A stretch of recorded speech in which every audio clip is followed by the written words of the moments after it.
Assalomu alaykum va rahmatullohi va barakatuh. Qadrli Facebook'dagi va YouTube'dagi barliq ijtimoiy aloqa to'rdagi bizning bu programmani ko'rib o'tgan qarindoshlar, hammanglarninki mushu vaqti va bundan keyingi vaqti xayrli bo'lsin. Bugun biz Qur'ondan nazar programmasininki 68-soniga keldik. Buningda Qur'onning prinsiplariga asoslangan davlat qanday bo'ladi? Uning ichki va sirtqi siyosati nimani asos qiladi? Qonuni nimaga tayinadi? Kimlar tarafidan belgilanadi? Do'st, dushmanlaricha. Davlatning adolat va saodat bilan gulinish uchun Qur'on nimalarni tavsiya qiladi? Har xil millat, qavm, fikr, ideya, e'tiqod va ideologiyalarga qarata qandoq takliflarni berdi? Nimalarni qat'iy, nimalarni ixtiyoriy qilishga bo'ladi? Davlatning dini bo'lamdi? Diniy tabiqalarning davlatdagi o'rni va roli qandoq bo'ladi? Davlatning fuqarolarida qandoq mas'uliyat va majburiyatlar bo'lishi kerak? Bizdek mustamlikada qolgan bir millat uchun vatanini mustaqil davlat qilib qurib chiqishning qandoq yo'llari bor? Qatorliq savollar asosida Qur'ondan nazar programmasininki 68 saytidan qadrli qarindoshlar, programni bir Fidoylar ekranidan Ahmetcan qarindishimiz Gollandiyadan arqa supida Kerem Zahir ustoz savollarga javob berib, bizga Qur'ondan nazar asosida mana shu so'rag'an, o'rtaga qo'ygan savollarimiz javob berishga tirishadi. Qanday assalomu alaykum, hammanglar yaxshi bo'linglarmi?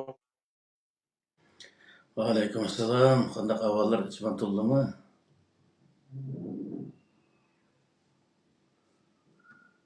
Ovozim kamili bor? Va kelyotdi. He. Shu bir qator qisqacha program to'g'riliq nimalar so'zlandi, uni bir qator aytib o'tdim. Hamda o'zlari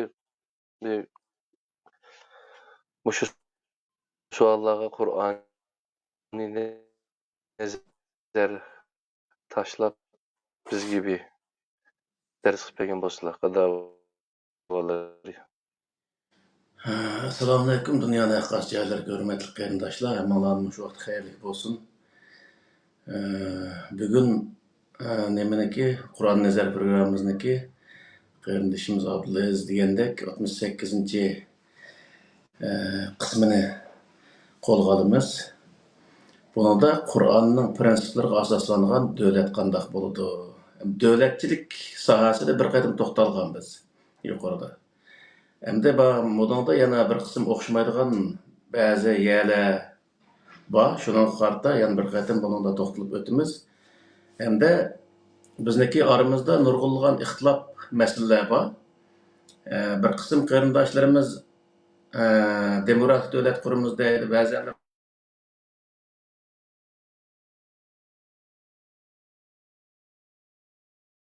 islom, ba'zilar olsa xalifalik deydi, ba'zilar islom amirligi deydi. Aşnağa o'xshash nurg'unlagan qarashlar bor. Endi Qur'oni Karimda mushu islom davlati, xalifalik, islom amirligi degandek mushundaq narsalar bormi? Degandek endi mushu mazmunda bir o'tirib qo'yib o'tamiz. Endi birinchisi islom. İslam nima degan gap degan vaqtda tinchlik degan gap. İslam aslida tinchlik o'rnatish uchun kelgan bir din. Payg'ambar alayhisalom zamonasida har xil dindagi insonlarning orasida yoki har xil mazhabdagi insonlarning orasida jadal tugamagandan keyin Alloh taolo bu dinni avatish orqali u insonlarning o'rtasidagi talash tortishning o'zini hal qilib bir kunlik ostida yashashga, bir bayroq ostida yashashga bir yo'l hozirlagan islom orqali. Uning uchun bu dinning etinimi islom dini deb atagan. Endi yuqorqi savollarniki birinchisi Qur'onning prinsiplariga asosan davlat qanday bo'ladi degan bu savolniki birinchisiga bergan javob. Qur'on davlatning ismini islom davlati, xalifalik yoki islom amirligi yoki demokratiya yoki sotsializm, kapitalizm degandek bir nom bilan atashning o'zini tavsiya qilmaydi. Asosan din nomida atashni asla tavsiya qilmaydi. Tarixda o'tgan hech qanday bir payg'ambar, masalan, tarix davlat qurgan, davlatniki cho'ng-cho'ng xizmatlarni qilgan payg'ambarlar o'tgan, masalan, Yusuf alayhissalom davlatniki bosh vaziri bo'lib Misrda ishlagan. Onun başka Davud aleyhisselam, Süleyman aleyhisselam da devlet kurgan. Misalda Peygamber aleyhisselam devlet kurgan. Şu devlet kurgan peygamberlerniki, kurgan devletniki ismiga qarıga vaktimizde ve haliflerniki, yani Peygamber aleyhisselamdan keyinki haliflerniki, yani davamlaştırgan devletnin ismiga qarıga vaktimi hiç qandaq bir özü devletnin etini din namıda atgan emas. Yani İslam devleti, ya İslam emirligi, ya halife degandek bundaq bir namda atgan emas. Endi o keyinki vaqtda Umar halife bo'lgan, nima Abu Bakr halife bo'lgan degandek mushundaq gaplar keyin o'tirib chiqqan, ammo shu rivoyatning o'zida Amirul Mu'minin deydi. Abu Bakr o'zini Amirul Mu'minin deydi. Amirul Mu'minin degani mu'minlarniki amiri, ya'ni prezidenti degan gap hozirgi vaqtda. Asla o'zini men xalifa degan emas. Chunki xalifa payg'ambarningki xalifasi deb uni atgan vaqtida men uni xalifasi emas. Men mu'minlarning amiri deb shunday atanglar degan, o'zim shunday atgan o'zini. Shuning uchun bu yerda xalifalik degan bir davlatni asla qurgan emas. Dinning nomida davlat qurish insonlarga bir falokat keltirgan bo'lg'achqa Allah Teala'mız zaten o dinin namı devlet kuruş sahasida hech qanday bir buyruq vermegen yoki mushunda qilsang yaxshi bo'ldi degan bir tavsiya qilmagan.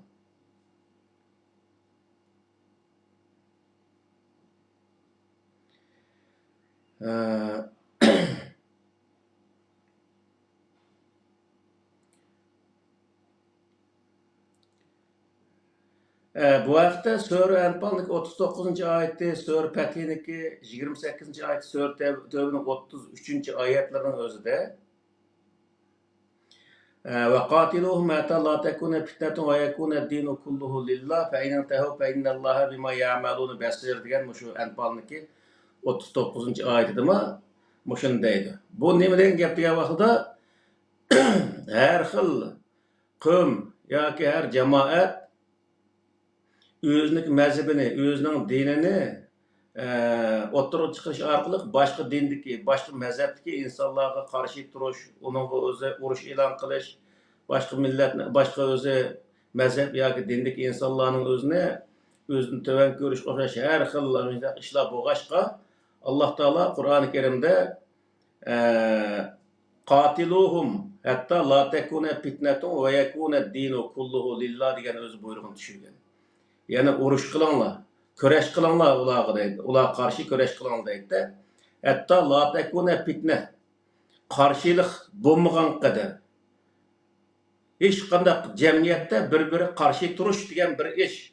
Aniki dini mandaqki, mening dinim mandaq deb dini noqtadan yoki millat noqtasidan bir-birisi karşı turuş, bir-birisini o'ltirish yoki bir-birisini kamsitish ishlarining o'zi tugagan qadar köreş kılanlar ve yakuna dinu kulluhu lillah.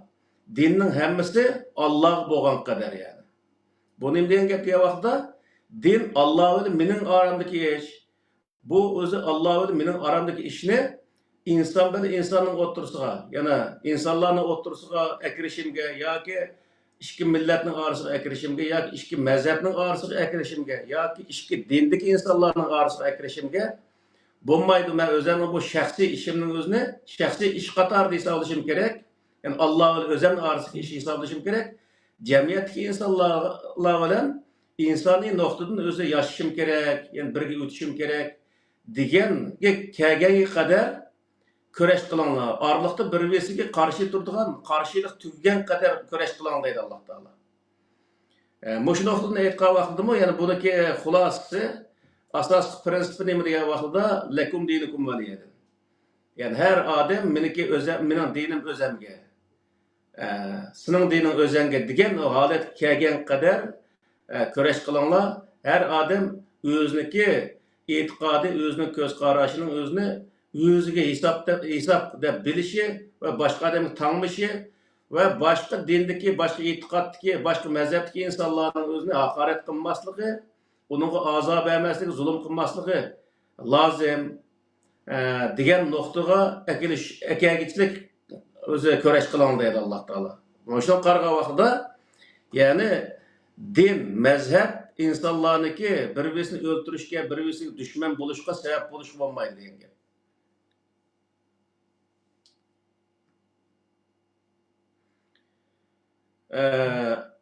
Hem ularniki orasida hem dalqi hüküm qilganda bu oxirisi borki, "Vallazi arsala rasulahu bil huda va dinil haqqi li yuzhirahu ala dini kullihi va kafa billahi shahida" degan mush oyatni, ya'ni aşı burunqi oyatning o'zini ta'kidlaydi ekan endi.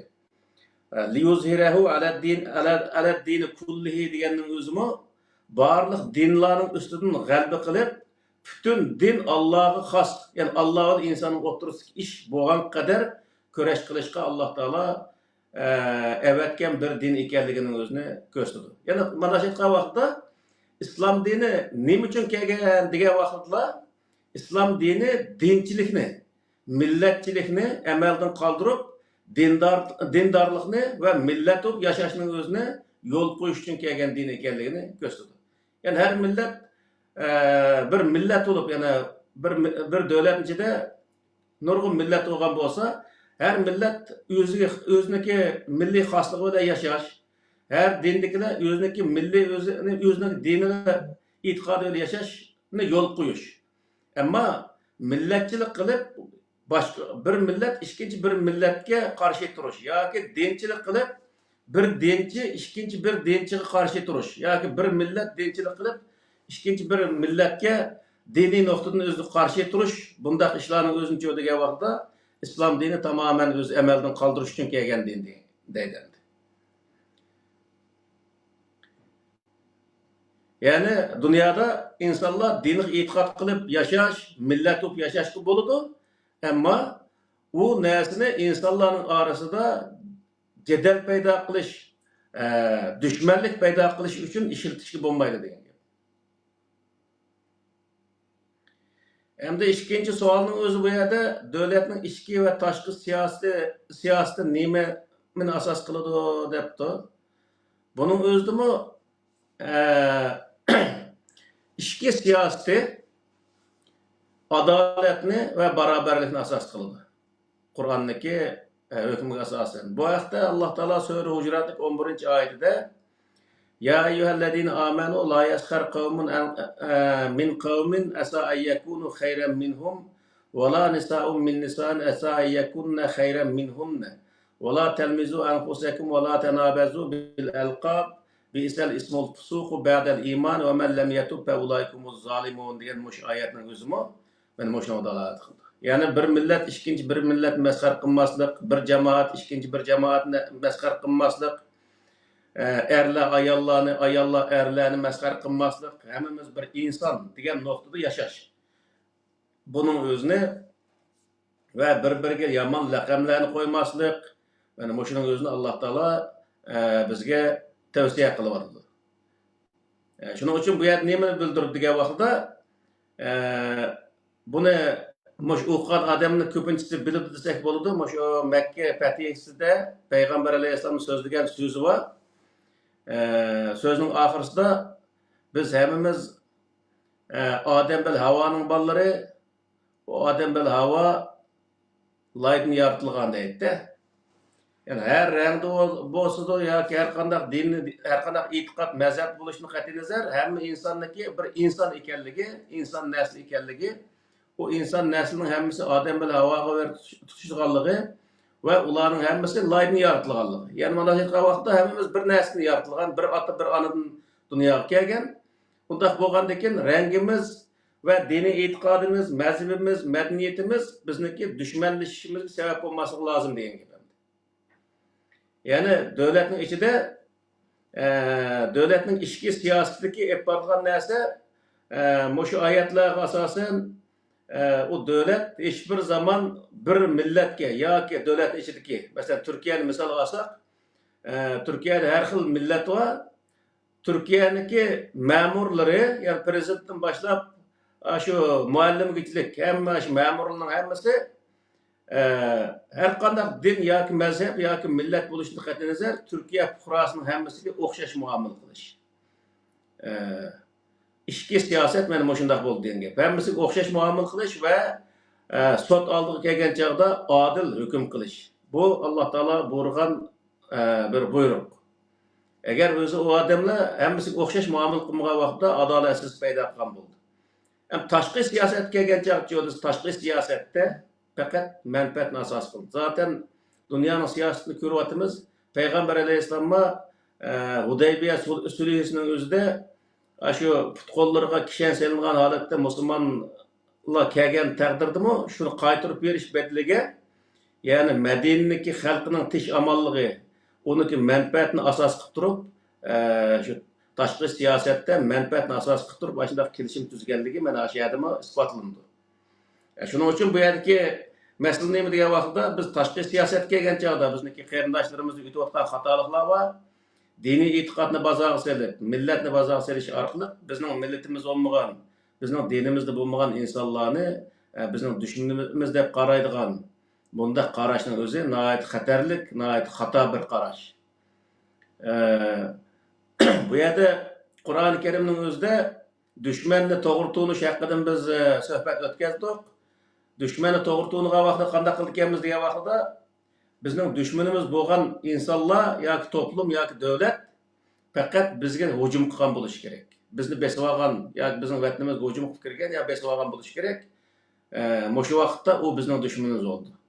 Men hozirgi vaqtda shu Qur'oni Karimning o'zi "Fa'tadu alayhim bimisli ma atada alaykum" degan oyatniki mazmuniga asoslangan vaqtda sizlarga hujum qilgan sizlarning dushmaningiz degan bo'ldi ashuna o'zida.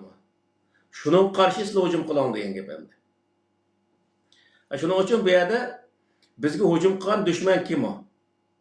Buning o'zini biz tahlil qilishimiz lozim, bilishimiz lozim. Bizga hücum qilmagan bir insonlar, uning dini bizning dinimizga o'xshamaydigan, millati bizning millatimizga o'xshamaydigan boshqa bir millatlarni dini o'xshamasligi sababidan uni dushman tutish Alloh taoloniki dini degan Qur'oni Karimdan iborat bu kitobda aslo mavjud emas va buningga tamoman o'zi qarshi. Yani Qur'oni Karimda sizlarga hech qanday dushmanlik qilmagan bundaq odamlar bilan chiqishib yaxshi o'ssanglar, ularga yaxshilik qilsanglar, ular bilan muomala qilsanglar bo'ladi degan Qur'oni Karimda maxsus oyatlar bor. Shuning uchun biz diniy nuqtadan dushmanlashish qat'iy o'zi bo'lmaydi Qur'oni Karimda. Bu Qur'oni Karim qattiq cheklagan bir ish.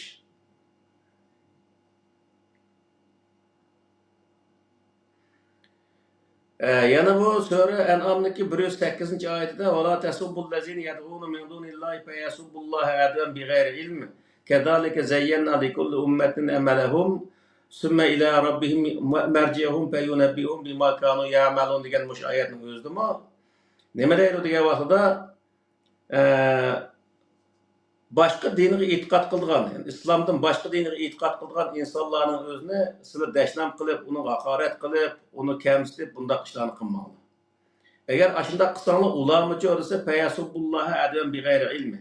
Ular bilmagandan keyin Alloh taoloning o'zini, yani Allohni ular dashnam qiladi, haqorat qiladi. Shu vaqtda Allohning haqoratga uchrashiga sizlar sabab bo'lsin degan gap. Shuning uchun o'zi başqa dindagilar tillagan vaqtida ular bizni tillagandan keyin ya bizniki dinimizni haqorat qilgandan keyin biz o'zimizning diniga, o'zimiz o'z e'tiqod qilayotgan Allohga, Allohning payg'ambariga haqorat qilishga sebebni biz özümüz tiklagan bo'lamiz. Shu vaqtda ularni haqorat qilishiga biz andayki sebep deb beramaymiz. Nima uchun desa, ishniki beshini özümüz shundaq yomon nim bilan boshlaganligimiz uchun gunoh o'zimizda bo'lgan gap. Shunga eng yaxshisi diniy nuqtaga kelgan vaqtda din o'zimlik, men o'zim e'tiqod qilgan din o'zimga esa, uniki o'ziga esa bu diniy nuqta, men insonlik nuqtasini buni qanday muomala qilaman deganning o'zini biz yaxshi o'ylashimiz lozim. Yana o'zi 3-savolning o'zi qonun nimaga tayinli? Ya'ni Qur'oni Karim nima? Qur'onga asoslangan vaqtda qonunni qanday chiqaramiz degan bundaq o'zi nimaga tayinib, nimaga asoslanib turib chiqaramiz degan bundaq bir savol ekan. Biz Qur'oni Karim qanday kitob degan bir suhbatni o'tkazgandik. Shu suhbatning o'zida Qur'oni Karim ilm kitobi emas, qonun kitobi emas, siyosat kitobi emas deganga o'xshash nurg'un narsalarni degandik. Nima uchun degan vaqtda Qur'oni Karim Alloh taolo o'zi insoniyatga avatgan bir nizomnoma. Biz mana o'ng'ay tushunish uchun deyapman, ilohiy bir nizomnoma. Nizomnomada faqat prinsip o'tirib qo'yildi. Mushu prinsip ostida ish epasonli bo'ladi deydigan qarda. Qur'oni Karim degan vaqtda har sohada prinsip belgilangan. Qonun sohasidami prinsip belgilangan. Shu prinsipni asos qilgan holatda qonunshunoslar qonun tuzsa, islomga loyiq holat qonun tuzgan bo'ladi. U qonunni adolat bilan ijro qilsa, u vaqtda u Alloh taoloning adolatini tiklagan bo'ldi degan. Qur'onda bu vaqtda biz uni yana bir o'zi nimada, yana bir suhbatning o'zida islom va shariat degan bir suhbatni o'tkazdik.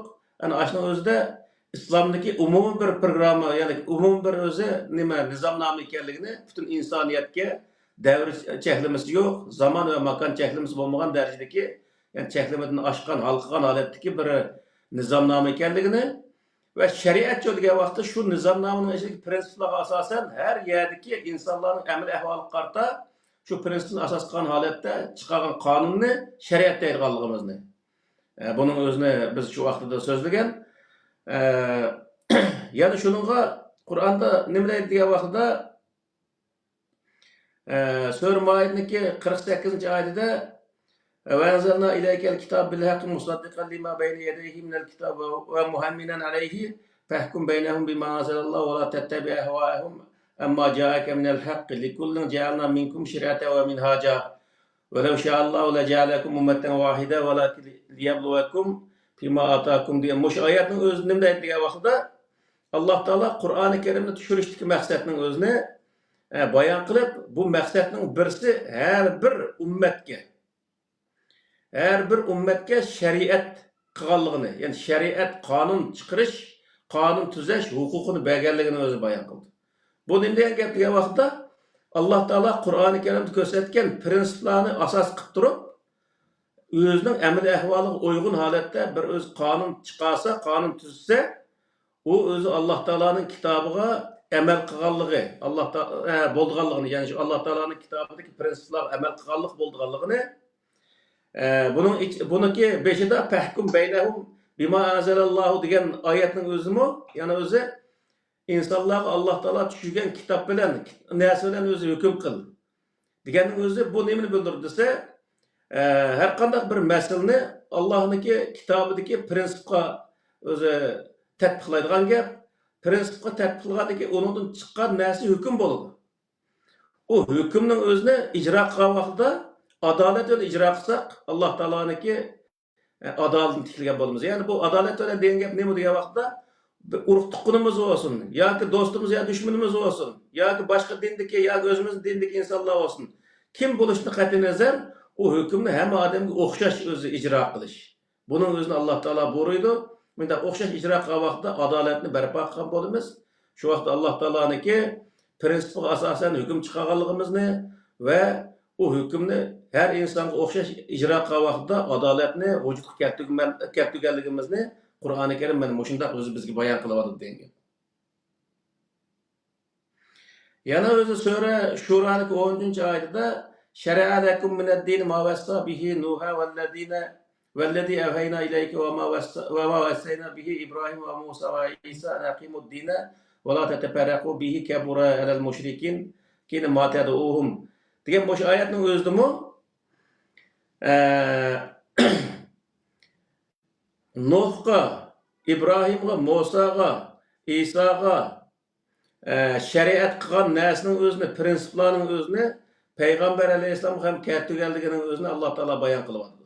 Ya'ni bu nima degan gap degan vaqtda bu prinsip hech bir zaman o'zgargan emas. Odam alayhissalomga tushirilgan prinsip, hozirgi Qur'oni Karimda ko'rsatilgan prinsip aynan bo'lgan. Ammo har payg'ambar o'ziniki amaliy ahvoliga qarata, o'ziniki jamiyatining amaliy ahvoliga qarata shu prinsipga shu yerlik masalani tatbiqlash orqali hukm chiqarib, jamiyatning to'g'ri boshqarib kelganligining o'zini bayon qilib oladi. Ham bizniki bu yerda olgan darsimiz nima degan vaqtida bizmi jamiyatimizdagi, Uyg'ur jamiyatidagi masalalarning o'zini Qur'oni Karim o'tirib qo'ygan prinsiplarga asoslanib turib, hukm qilsak, to'g'ri hukm chiqarib bo'lganligini va u hukmni hamma odamga o'xshash ijro qilsak, adolatni barpo qilganlik bo'lganligining o'zini Qur'oni Karim bu yerda bayon qilib oladi degan. Yani qonun chiqarish mana shunday bo'ladi. Yani Qur'oni Karimdagi prinsiplarga asoslanib turib qonun chiqarish bu Alloh taolo maqsad qilgan, iroda qilgan o'zi qonun bo'lib chiqadi. Yani uni adolat bilan ijro qilish Allohning adolatini tiklagan bo'ldi degan gap. Endi qonun kim tarafidan belgilandi degan savol bor bu yerda. Kim tarafdan buniki prinsipi Alloh taoloning Qur'oni Karimda belgilandi. Qur'oni Karimdagi prinsipga asoslanish kerak. Endi u qonunni chiqargan odam degan vaqtda mo'lluk chiqarmaydi uning o'zini, qonunshunoslar chiqaradi. Buni aniq deb qo'yishimiz kerak. Hamma ishning o'zini mo'lla o'zi chiqargan bir qoida yo'q. Hozirgi vaqtda zaten mesjidga imom bo'lishdan boshqa hech qanday bir ishga ularga ehtiyoj yo'q. Çünkü nima ish qilgan vaqtda odat nikoh qilgan vaqtda hukumatning nikohini kuchga ega bo'laverdi. Ya'ni atayin an-nikohu sunnati degan gapni o'qib yurib u yerda nikoh qilmasmi bo'laverdi. Shuning uchun bu yerda nima degan vaqtda qonun chiqarish u mo'llinlik ish emas, qonunshunos, ya'ni qonun degan qanday narsa uni bildigan, uni chiqarishni biladigan, jamiyatga loyiq qonun chiqarishni o'zini bila oladigan bunday insonlarniki chiqarishi lozim. Yani bunu kanun mutaxassisleri deb ataydı. Aşılar çıkası oldu.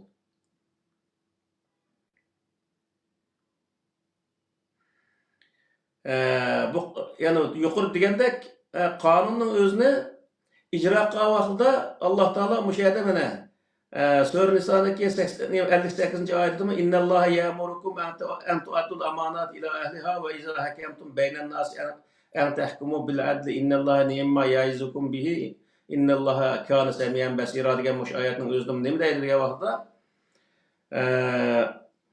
Allah omonatni o'z ahliga berishga buyurdi.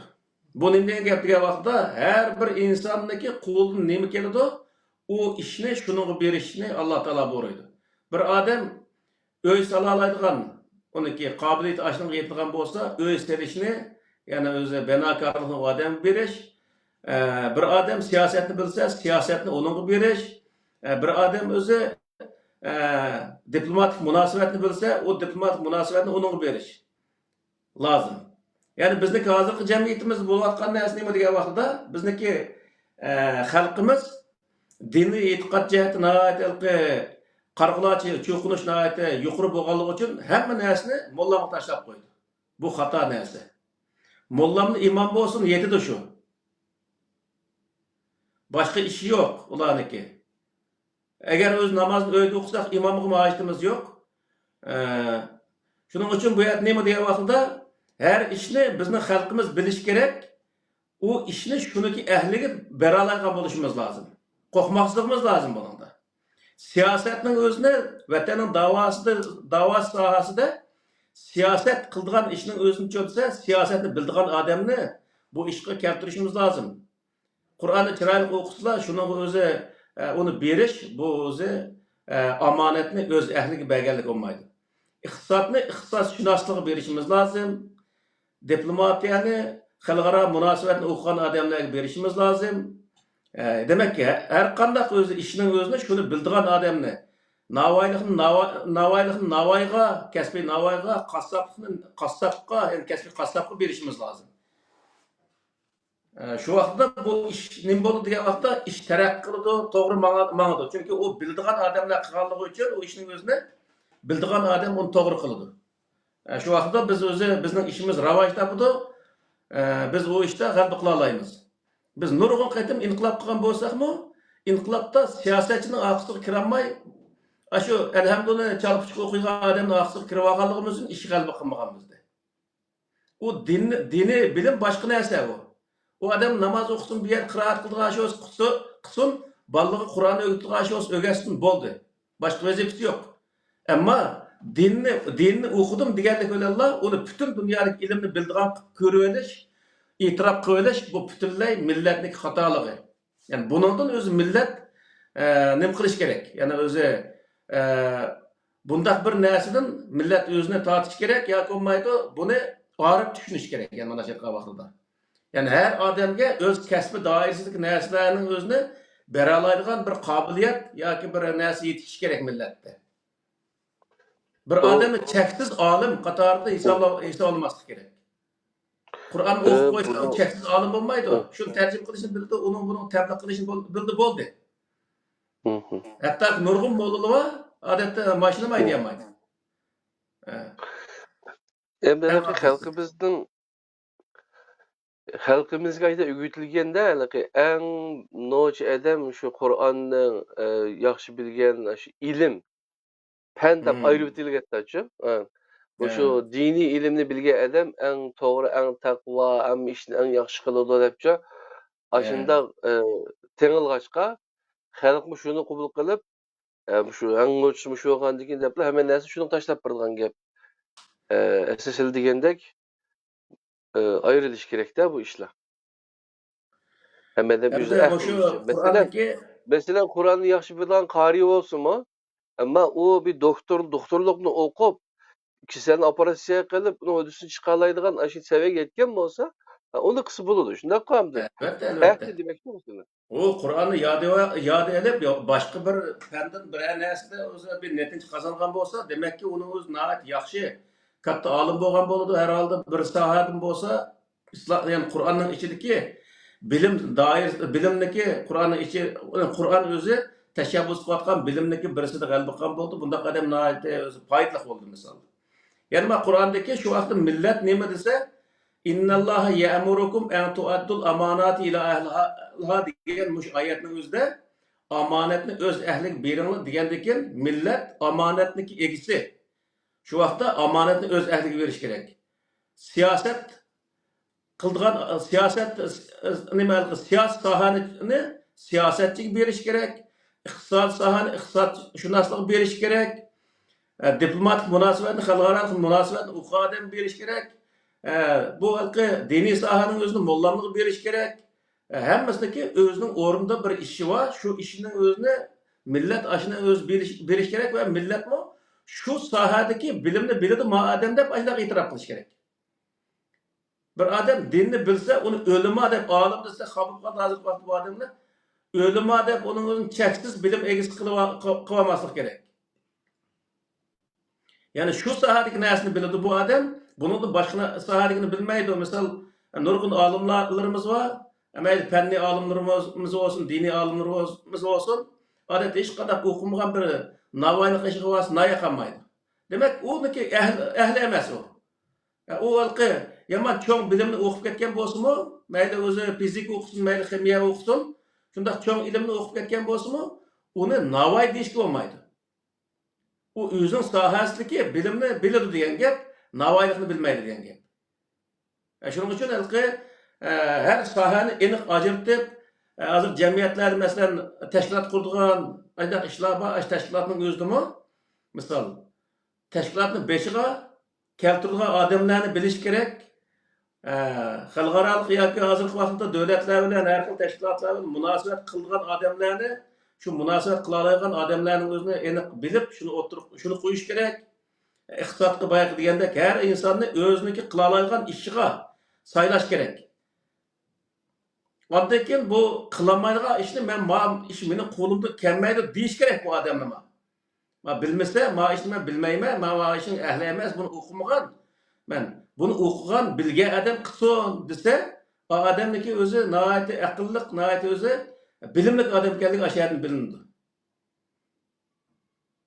Siyasetni gap qilsa, butun dunyo siyosatchini yaratmaydigan, askarligimiz generalni yaratmaydigan siyosatchi gap bundaq bo'lsa bo'lmaydi. Misolda bir odam bir yo ikki sohada bilim egasi bo'ldi.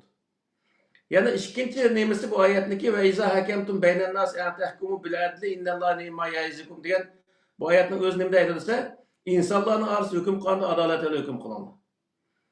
Hech bir zaman Alloh taolo hukm qilgan vaqtda musulmonlar orasida demaydi. İnsanların arasında. Yani o bir cemiyette, bir devletin içindeki, devlet fuqaralarining ichida har xil dinga e'tiqod qilgan va har xil millatlar mavjud bo'ladi. Shu yerda hukm qilgan vaqtda hamma odamga o'xshash birdek adolatli hukm qilish. Yani bir oyatda bor bunda yana nimada? Yani bir oyatda agar urug' tuqqanlaring bo'lsa-mu, uning ichi og'ritib o tarafga o'tib olmang deydi.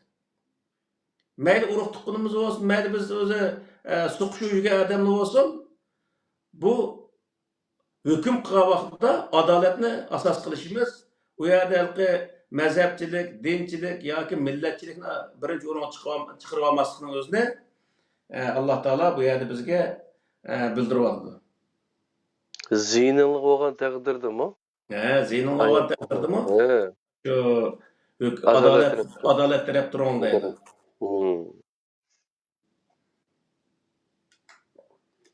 Hamda devletniki do'st dushmanlari cho deyapti. Devletniki do'st dushmanlari Qur'oni Karimda misol, yani jihiyat bor, men bir oyat keltirdim buningga. Sura Baqaraning 193-94-oyatida Eş-şehrul haram bi-şehril haram vel hurumat qisas femen yatada alaykum fa'tadu alayhi bimisli ma yatada alaykum vettaqullahu ve alemu ennallaha ma'al muttaqin degan o'sha oyatning o'zida nima deydi degan vaqtda sizlar hujum qilganlarga uning o'xshash sizlarga hujum qiling deydi. Dushman kimga degan vaqtda bizga o'zi hujum qilgan. Bizning vatanimizga tajovuz qilgan, bizning huquqimizga tajovuz qilgan, bizning nomusimizga tajovuz qilgan, mana buning o'zicha desa bizning dushmanimizga. Bizning vatanimizga, nomusimizga tajovuz qilmagan, huquqimizga tajovuz qilmagan insonlar bizning dushmanimiz o'p hisoblanmaydi ekan. Yani bu yerda nima deydi degan vaqtda Alloh taolo bu yerda sizniki e'tiqod o'xshamaydigan odamning hammasi sizning dushmaninglar degan bundaq narsani, bundaq gapning o'zini Qur'oni Karimda hech qanday hayot qilmagan. Qaysi e'tiqodda bo'lishidan qat'iy nazar, o sana hujum qilmagan bo'lsa, o sening dushmaning emas. Sening dushmaning kim shu vaqtda sana hujum qilgan, sening huquqingni oyqaslik qilgan, sening nomusingni oyqaslik qilgan bu insonlarcha sizniki dushmaning. Hozirgi vaqtda bizning dushmanimiz aniq bo'ldiki, yana Xitoydan iborat. Onun uchun bizning bir qism ahmoq tabliğchilar va misol bizning yana bir dinda bo'lmaganligimiz uchunlar butun dunyoni o'zining diniy e'tiqodiga o'xshash bo'lmaganning hammasini bizniki dushmanimiz deb tabliq qilib yurgan. Buning o'zi bir ahmoqonlik ham Qur'oni Karimga nihoyat zid bir narsa.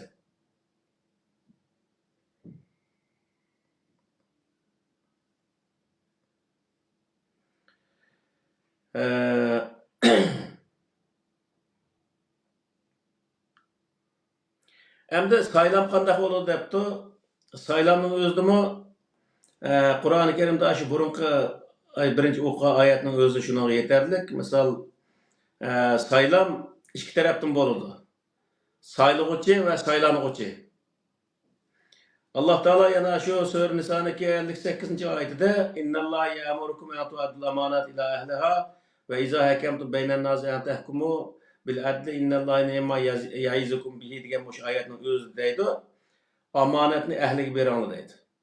Amanat ahliga beringlar degan nima degan vaqtda bir davlatda davlatning raisini saylash kelsa, bir qancha odam nomzod tushgan bo'lsa, u yerda ma bizning jutlig'imizdi, ma musulmondi, yoki bo'lmaydi ma u oqdi, degandek yoki bizning millatimizdan deb o'tirib saylamasdan shu davlatni eng yaxshi boshqara oladigan odamga u davlat boshqarishdan iborat bu omonatni beringlar deydi Alloh taolo. Masalan 2012'da nimada Misrda saylan bo'ldi. Muhammed Mursi saylandi shu vaqtda. Şu yerda İhvan Muslimin deb şu musulmon qarindoshlar jamoatining o'zi uni kuch chiqarib, shuni bilan o'zi uni chiqargan bo'ldi. O adam biraz o'zi hukm surgandan keyin uning o'zini davlat mudofaa ministrining o'zi yana yiqitib lekin u huquqni tatoldi hozir Sisining o'zi. Şu vaqtning o'zida bu adam misol shundoq dinni o'qigan bo'lsa-mu, ammo davlat boshqarishda o nimaniki Misrniki ahvoliga qarta davlatni yaxshi boshqarmaganki asliga odamni o'rayapti uni o'zi. Millat u yerda diniy qarindishimiz deb turib saylash buniki xato bo'lganligini o'shandan bilib oldi.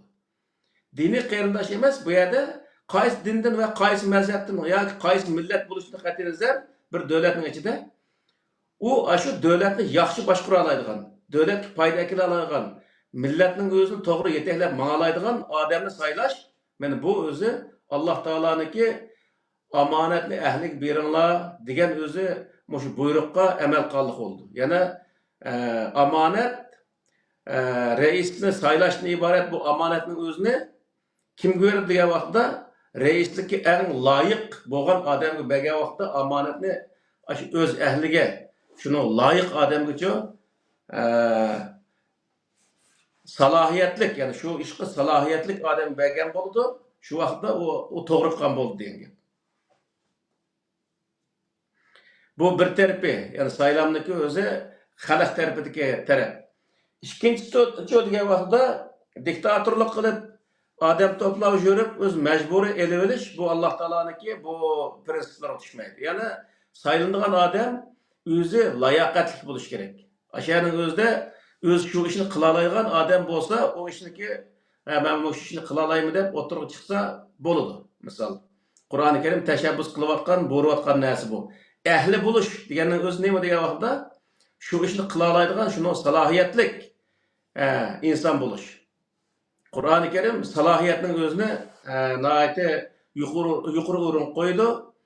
Shuning uchun masalan Payg'ambar alayhisolamning hayotidami Peygamber Aleyhisselam Mekke'den Medine'ye hicret qilgan vaqtida shu yo'l boshlab mang'anga bir mushrikning o'zini nim qilib o'zi pul berib shuningga shu mushrikka yo'l boshliq uzib Medine'ga kelgan. Yo'lni shu mushrik yaxshi bildi shu vaqtda. Demak bu yerlik narsa nima degan vaqtda bir ishqa, buni o'z odatdagi bir ishqa to'g'ri keldi. Misol do'kon ochamiz yoki bir yerda bir zavodimiz va ishlaymiz degandek yoki taksi qilamiz ya oshxona ochamiz degandek bunda har xil insonlar har xil ishlar bilan mashg'ul bo'ldi. Mana shu vaqtning o'zida u insonlar shu ishga selish uchun ishni bildigan odamni ishga selan degan. Yevropada bu ishlarning o'zi masalan bir yerga bir iskilotga ishga kirmoqchi bo'lsak, shu yerga kirsak, ashadagi ishni qila olaymizmi? Shu yerga shuni ko'taradigan mashinalar va ashuni hayday olamizmi? Ashni qarta kelishkin bormi deydi. Shu kelishkini ko'rsatgandan keyin undan keyin o'zi shu ishga oladi yoki bo'lmagan bo'lsa shu kelishkini epgan undan keyin nima qilamiz? Ishga olamiz deydi. Demak, kelishkimiz bo'lmaganligi u ishga layoqatimizni bo'lmaganligini bildirdi.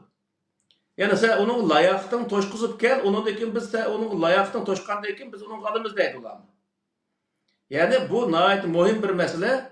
Şunun için özümüzün elaqinisi, ya komaydı uruk tutkunu, ya özümüzün milleti, ya özümüzün dindeşi, ya özümüzün mezhebideki insanlar dev oturup birisini alımız.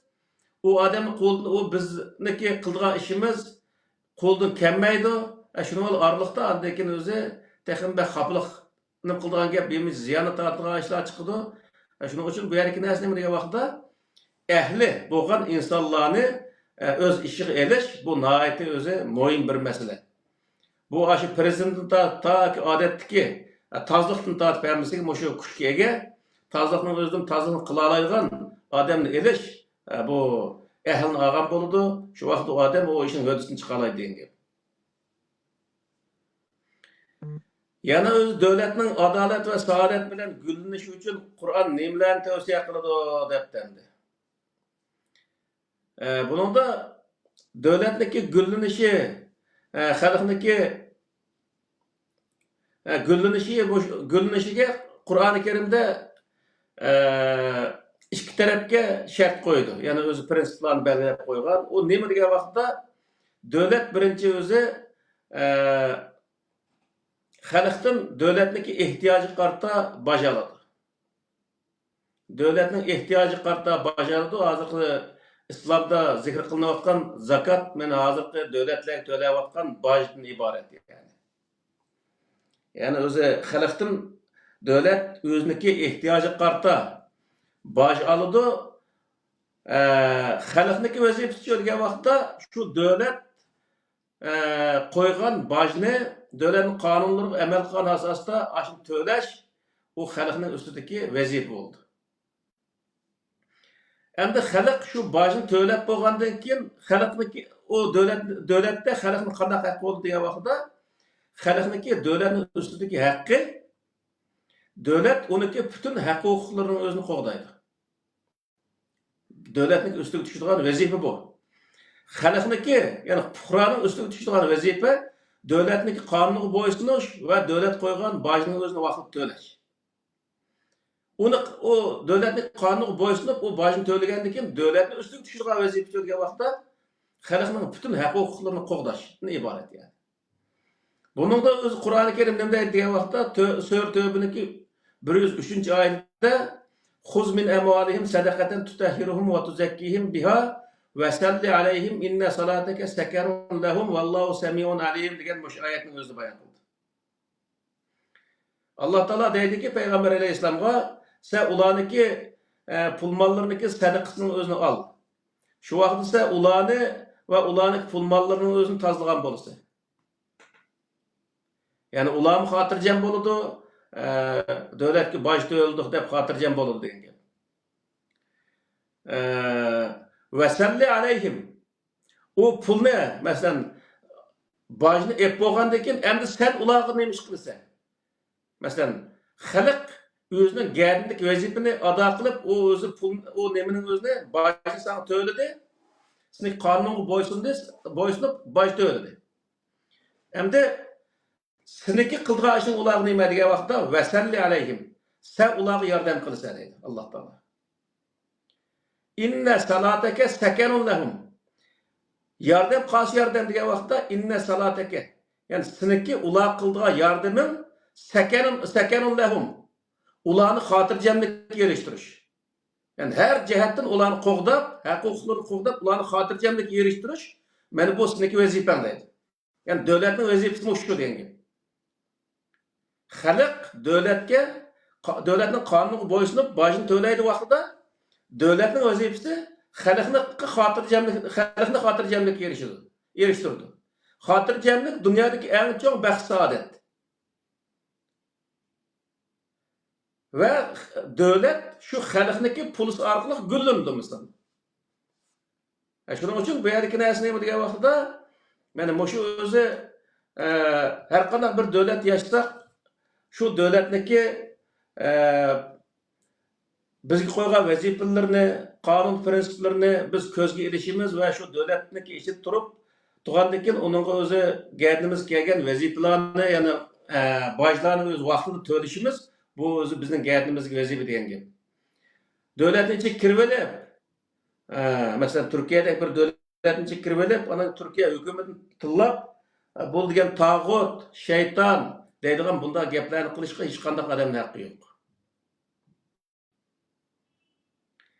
O davlat o insonlarni sig'dirib ashaga amayat yashash sharoitini berganlikka rahmat aytish kerak. Agar inson bo'lsa. Bu davlat nurg'unlagan o'zi narsalarni asos qilib turib boj yig'adi misolda.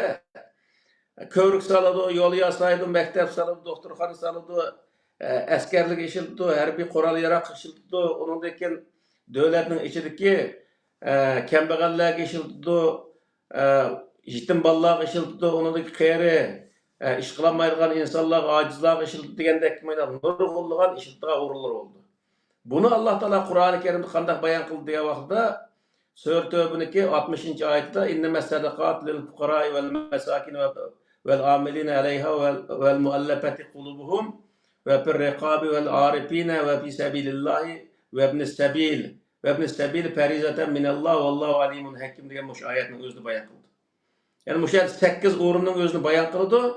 Mush 8 o'rinning hammasi nima degan vaqtda devletniki bütün içindeki ihtiyaclık uğurlarının özünü bayan kılıyor Allah Teala.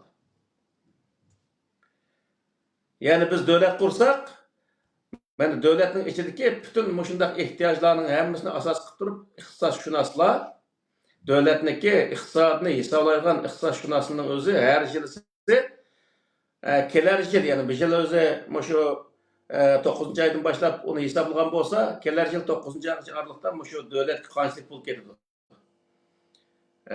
Dep onu hesaplaygan gap, onundaki onun özüne xalqqa maişlik pul tapqa adam maişlik baş tölaydi, maişlik tapqa adam maişlik pul tölaydi dep, aşı baş tölaydi dep, onu tapqan pulu qarta başının özünü bekitidi.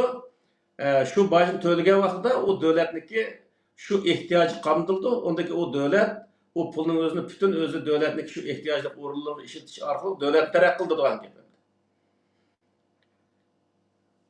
Bu xalq aşında başını töləgəndən keyin o dövlət qanday qıldı degan vaxtda bay deganga o'xshash o xalqqa xotirjamlik yaratib berdigan gap endi. Bir şey bir narsa sorulay. Abdulaka men burun yangi musulmon bo'lgan chog'da 93-yillar deydi mesela 96-yillar. Şu devletki baş topshirish haram deb qaraydigan mesela Pokistonliklar boshqa yerdagilar o'zining davlatiga shu baş to'lashni haram deb qarab gazetlardan o'qigandim. %98% başını yığılmaydı ekan-da Pokiston davlati uchun. Unda bo'lgandan keyin bu davlatning kuchi ojizlaydigan gapda bo'lgan sir uchun. Yerga u muqim bo'lgandan keyin bu yerdagi diniy ilmonlar shularda fatvo chiqarganmi yo nimaning ta'siri bilmadim endi. O'zini musulmon deb qaraydigan odamlar shu boj masalasi kelgan chog'da sizlar oyatda zakot deb tushunilgan bojni olmagan debchi. Bunda qaramaydi endi-chi. Bu an'anaviy dinda mushu to'g'riliq bir nima bormi endi-chi? Allohning asoslangan bormi? Bu an'anaviy dinning o'zida qanday qaraydi degan vaqtda misol shu shariatning o'zini qonun qilmagan, ya'ni shu Abbosiya nima shu Umayya sulolasi zamonida yozilib qolgan sharh qoidaning o'zini qonun qilmagan davlatning o'zini bu kofir davlat, tog'ut davlat deb qaraydi bo'lchi aslida. Unda bo'lgandan keyin uning bosh to'lasak biz kofirlikni bosh to'lagan bo'lamiz deb o'zicha shunday qaraydi. Aslida bular davlatga xoinlik qilgan insonlar. Bularning o'zini shu Qur'oni Karimdagi misol Sura Anfalning 39-oyatidagi qatiluhum hatta la takuna fitnatun wa yakuna ad-dinu kulluhu lillah degan fa inna tahu fa innalloha bima ya'maluna basir degan oyat var. Yana boshqa oyatlarda fa inna tahu fahallu sabilahum degan oyatlar var mesela Sura Tövbe'nin o'zida. Bunun nima degan bo'ldi degan vaqtda diniy e'tiqodni bano qilish orqali davlatga qarshi turish, buning o'zimi bir nima? Misol jinoyat hisoblanadi. Adil davlatning o'ziga, ya'ni davlat adil bo'lsa, u vaqtda u davlatga qarshi turish butlay o'zi nima? Ammo u vaqtda bizga deydi, u vaqtda Xitoy adil bo'lsa biz qanday qilamiz degan ishlarni chiqdi. U ayrim bir narsa. Xitoy bizning vatanimizni besib olgan, u adil bo'lsin, zolim bo'lsin, baribir u bizning dushmanimiz.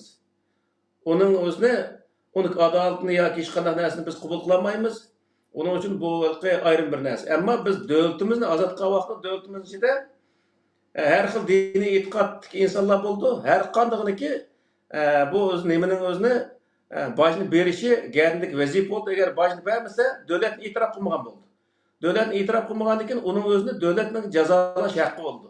Misol Payg'ambar alayhisalom vafot bo'lgan vaqtda Abu Bakrning zamonasida bir qism qabilalar Ebu Bekir'e biz o'zi bosh to'lamaymiz. Biz Muhammed bilan kelishim tuzgan. Bo'ldi, Muhammed o'ldi, endi biz o'zi Ebu Bekir bilan tuzgan kelishimimiz yo'q. Uning uchun biz uni bosh to'lamaymiz deb nim qilgan. Qarshi chiqqan. Qarshi chiqqan vaqtda Ebu Bekir degan gap bor edi. Muhammed alayhissalom to'lagan bir o'qaqchalik narsaning o'zini menga to'lamasa, men uni urush ochaman deb shuni olib askar tortib berib, ularni bostirgan. Bostirib qaytadan o'z ularning o'zini davlatga bosh egdirib, hokimiyatga bosh egdirib, bosh to'laydigan qilib, undan o'zi ishini tamomlagan. Bu nima degan bo'ldi degan vaqtda davlatniki bosh qonunlari, davlatniki shu eng asosli jon tomiri bu bosh. Bu boshni to'lamasa, davlat uning o'zini qattiq jazolash haqqi bor degan gap. Ya'ni Yevropaning o'zida agar boshni o'g'ilgan bo'lsa, uni nəhayət ağır gördük. Nima uchun degan vaqtda davlatniki o'lni ko'lgan, davlatniki yiltizga palturgan odamlar qatorida ko'rdim misol. Ya'ni mana shu vaqtda davlat xiyonat qilgan odamda, bunday odamlar nəhayət ağır o'zi nima qiladi? Ogohlantirish beradi, agar vaqt kelsa qaraq bo'lsa uning o'zini shu boshqa davlatni kelgan bo'lsa vatandoshlikdan chiqarib oladi. Bu musulmonlik eng ağır xatolik nima desa, mayli Angliyada bo'lsin, mayli dunyoning haqqasi yerlarida bo'lishni qat'iy nazar u davlatga ashunday yo'qlan narsani bano qilish orqali bularniki bittal o'zi qilini julsaqmi bizga halol deb boshqalarnikini ashunday haqqini yeyishni o'ziga halol qilib oldi. Bu Yahudining e'tiqodiga o'xshaydi. Yahudi bo'lmagan har qanday insonlarniki narsani evasak bizga halol degan bir fatvosi bor Yahudiniki. Xuddi shunga o'xshash hozirgi an'anaviy islomdagi insonlarniki nemasi. Ammo bu Qur'ondagi islomcha degan vaqtda o adil davlatniki qonunuga bo'ysunish va o qonunni ijro qilish o odamning yandik vazifa. Agar uni qilmasa, o odam davlat xiyonat qilgan bo'ladi. O davlat uni qanday o'zi loyiq holatda qanday jazolasa, o jazo uning haqi bo'lgan bo'ldi. Hattoliki u to'g'riliq aniq fatvolini anglagandim mencha hukumatninkini yoki davlatninkini olsang bo'ladi. Shaxsiynikini olsang bo'lmaydi debchi. Endi bu ishlar bor, bu ishlarning o'zi biz o'qiyotgan vaqtim asosan ash kitobning o'zida Darul Harb, Darul Islom deb ishga bo'lib qo'ygan. Musulmon podshosi musulmon bo'lmagan yoki bo'lmaydi, xalqning ko'pinchisi musulmon bo'lmagan, ya'ni hammasining o'zi nima deydi desa Darul Harb deb qaraydi shu vaqtning o'zida. Darul Harb deganning o'zi dushman bir taraf urush qilsak bo'ladigan bir yer degan ma'no chiqadi. Ashyaga berib shularning haqqini o'zini yeganlikning o'zimi ularniki nazarda ashlar qarshi bir kurash qilayotganlik his qiladi o'zicha. Ammo bu Qur'oni Karim tamoman zid bu narsa. Sana qarshi chiqmagan, seni o'zi sana zulm qilmagan bir davlatning o'ziga sen qarshi chiqishing butunlay xato degan gap. Masalan biz Yevropada bir davlat yashayapmiz. O davlat biz o'zi multaji bo'lib bordik. Endi bizga ular beshimiz silab bizga yaxshilik qilgan vaqtda biz ularniki yo'lni ko'lab, ular biz askar qilsak, biz o davlatga xiyonat qilgan bo'lamiz. O davlat bizga qanday jazo bersa, vaqt kelsa garajdanlikni chiqarib qo'ngimizga tep foyda vositimi? Haqqi bor degan gap. Hatta yakında anılgan buluşur mümkün. Yakında məxsus aşı doğruluk yine sözlü de birisi. O aşı Afganistan'daki bir soğuşaydı. Bilme gazi depçim. Aşı garipke o aşı darul biz İslam darul harp garip devletleri gelsen o uruş etişki tikişik yerler uçu. O bu depçim. Ya küçük olmaydı. Afganistan'a kilanlar diyerek Talibanlı bilen Xitay bilen bilişiyotgan Talibanlığa nima qilyaptilar-chi? Ajoyib. Hozir mush zamonda ham shuni so'zlayapti-da. Ama shunchaki aql ashuncha bo'lganda ekan. Endi bu nimaniki 8-nimasida har xil millat, qavm, fikr, ideya, e'tiqod va ideologiyalarga qanday qaraydi Qur'on debdi, qanday takliflarni beradi debdi. Buning o'zi yuqorida qatn deb o'tib ketdik.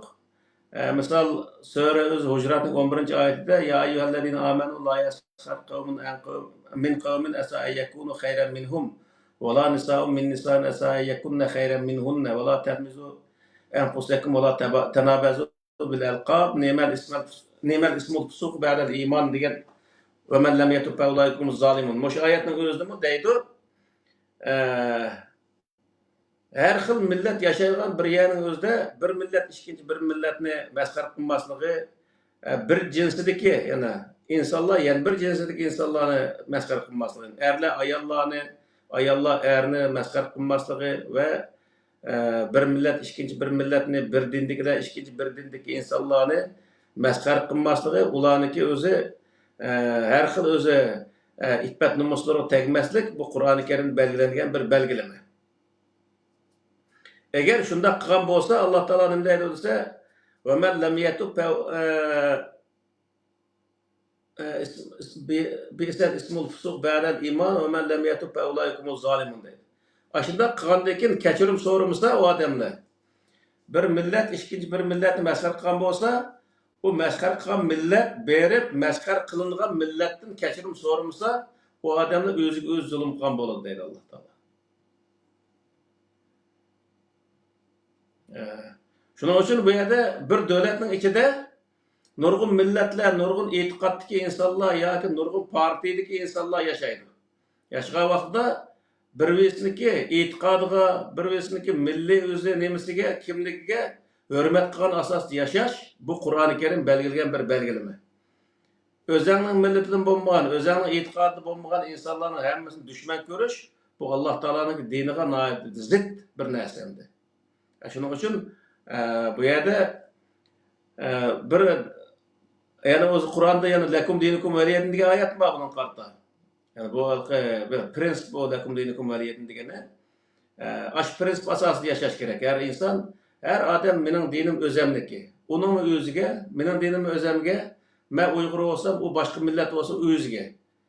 O başka millet buluşu özüge, benimki Uygur oluşum özemge. Onun için ben insanlık noktasında onun olan öz yaxşı ötüşüm gerek degan prinsip boyunca yaşaş bu Allah Taala o'ttirib qo'ygan bir o'zi prinsip insonlarniki inoq yashashi uchun o'ttirib qo'ygan bir prinsip.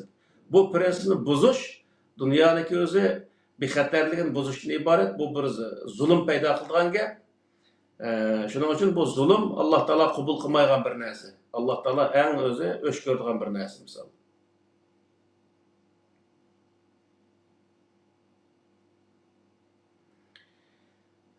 Hem de itikad erkinlik ve onun çeki degan bir nim barken bu qanday bo'ladi Qur'onda bunun qarta bir ko'rsatma bormi dedi. Sura Kahf'ning 29-oyatida va qulil haqqu min robbikum faman sha'a falyu'min va man sha'a falyakfur inna a'tadna liz-zalimin naran ahata bihim suradiquha ve yastaqisu yughasu bima'in kalmuhli yashwil wujuh bi'sa şarab ve saat murtefaqa degan mush oyatning o'zida deydi Alloh taolo. Etiqadning o'zini insonlarga etiqadi erkinlikni berganligini bayon qildi. Mush oyatlar orqali. Yani Sura Baqaraning 5-dan bor bundaq oyatlar, masalan, Adem alayhissalom ne xatolashgandan keyin ilqi nimada ihbitu fa inna lakum ma sa'altum wa zuribat alaykum. Aş ayetning o'zi deydi nimalqi minni hudan fama tabi'a hudaya fala khawfun alayhim wa lahum yahzanun vellezina kafaru ve kazzabu bi ayatina ulaika ashabun nar hum fiha khalidun degan mush oyatning o'zida bayon qildi. Yani mening hidayet kelganda uningga ergashgan odam nijotlikqa erishidi, uning ergashmagan uni e'tirof qilmagan odamlar do'zaxga kiradi deb Alloh taolo bayon qildi. Ammo sen çokum işinişin gerek, işin gerek deb Allah Taala hech qachon insonlarga bundaq o'zi bir besimni ishlatgan emas. Yani mushu hozir Sura Kahfning mush oyatning o'zidimi? Faman sha'a falyu'min va man sha'a falyakfur. Xoliqini ishonsin, xoliqini ishonmasin. O o'zining shaxsiy ishi. Müslüman bo'lish yo kafir bo'lish yo yahud bo'lish, nasara bo'lish yo hech narsa bo'lmaslik, yo bir partiyaga kirish, kirmaslik o insonning shaxsiy ishi. Yani demakchi bo'lgan nima degan vaqtda Alloh taolo insonlarga e'tiqod erkinlikni bergandan keyin. Bu e'tiqod erkinlikning o'ziga hech qanday bir odamni hujum qilish haqqi yo'q. Ya'ni bir odam kofir bo'lgan bo'lsa, o kofir berib musulmonlarga hujum qilmagan shart ostida uni sen kofir ekansan deb o'tirib uni hujum qilish jinoyat hisoblanadi. Og'ir jinoyat hisoblanadi misol.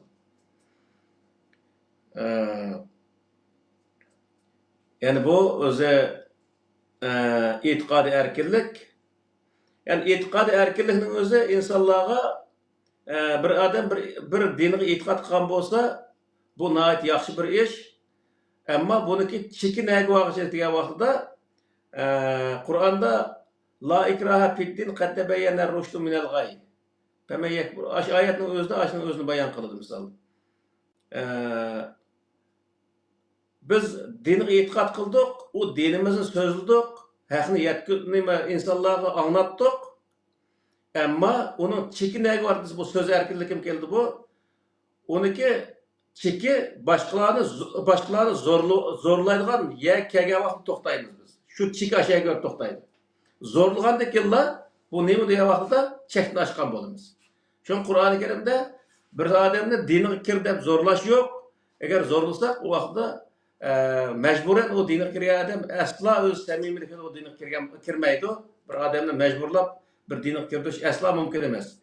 Onun için bu yerde nima deydi Allah Teala dese, halap özü. Eğer kirmekçi olsa halap kirsin. Bo'lmasa onun hech qanday adamniki onu öz zorlash haqqi yo'q deydi.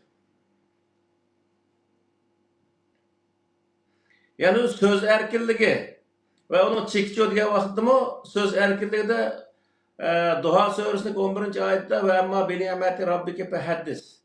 Yani özü o sure maidniki 67. ayetim ya eyyuhel resulü belliq ma unzile ileyk fe illem tef'el fema bellagte risalettehu vallahu yasibuke minen nas diyen bu ayetinin özü mü? İşki ayette deydi sen Ama bi ni'meti rabbike fehaddis degenin özü Allah bergen öz nimetini insanlarga sözle. O nimet Kur'an-ı Kerim. Kur'an-ı Kerim'de ibaret bu nimetini insanlarga sözlep yetküz devadı Allah Teala. 2. ayetin özü mü insanlarga yetküz devadı. Hem 3. ayette Sure Bekara'nınki 256. ayette la ikraha fid-din qad tebeyyene rushdu minel gay femen yekfur bit-tağut ve yu'min billahi fekad istemsek bil urvetil vusqa la enfisame leha vallahu semi'un alim degan bu ayetin özü mü Toğru hatadan eniq ayrılgandan keyin insonlarning o'zini uningga zo'rlashga bo'lmaydi. Ya'ni sizning vazifangiz nima degan vaqtda sizning vazifang haq va nohaqni eniq insonlarga yetkazib qo'yish. Uning nerisini o'tib mana ma haqiqat qo. Ma sizning ishingning o'zi, sizning qilayotganing o'zi xato ish qo, xato bir e'tiqod qo. Uning uchun sen ma to'g'risiga kirishing kerak deb uning o'zini zo'rlashga bo'lmaydi degan. Sen shu yerda to'g'ri va xatoning o'zini eniq ayirib bersa, bo'ldi, vazifang tugadi.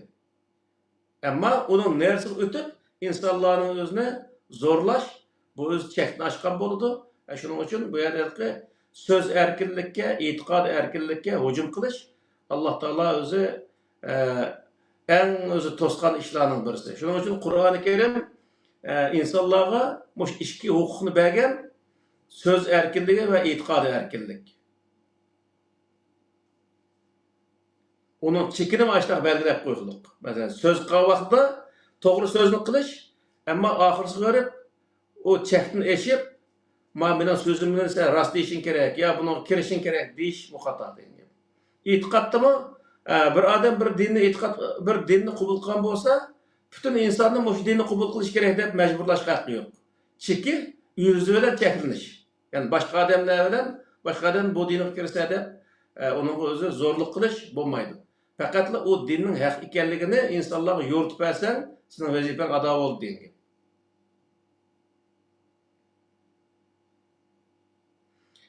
Endi bu 11-savolning o'zida nimalarni qat'iy, nimalarni ixtiyoriy qilishga bo'ladi degan bir savol bor ekan bu yerda. Qat'iy qiladigan ishlar nima degan vaqtda insoniyat jamiyatidagi qo'yilgan o'zi qurollarga qat'iy amal qilish bu har bir insonning vazifasi. Masalan, bir davlatda yashayapmiz, o devletlik çıkargan kanunlarının özünü qat'iy icra qilish insonniki o'zidagi vazifasi. Chunki uni ijro qilmasa davlatga bo'ysunmagan bo'ladi yoki xalqning orasida parokanchilik paydo qiladi. Shuning bilan o'zi u yer bozg'unchilik paydo qilish Alloh taolo cheklagan bir ish, shuning uchun buni qilish bo'lmaydi. Endi ixtiyoriy ish degan vaqt ixtiyoriy ish diniy e'tiqod va ibodatdan iborat. Diniy e'tiqod va ibodatning o'zini xohlasan qilsang, xohlamasan o'zi qilmaysa, qilmaganiga qarata Alloh taolo qiyomat kuni jazoini beradi.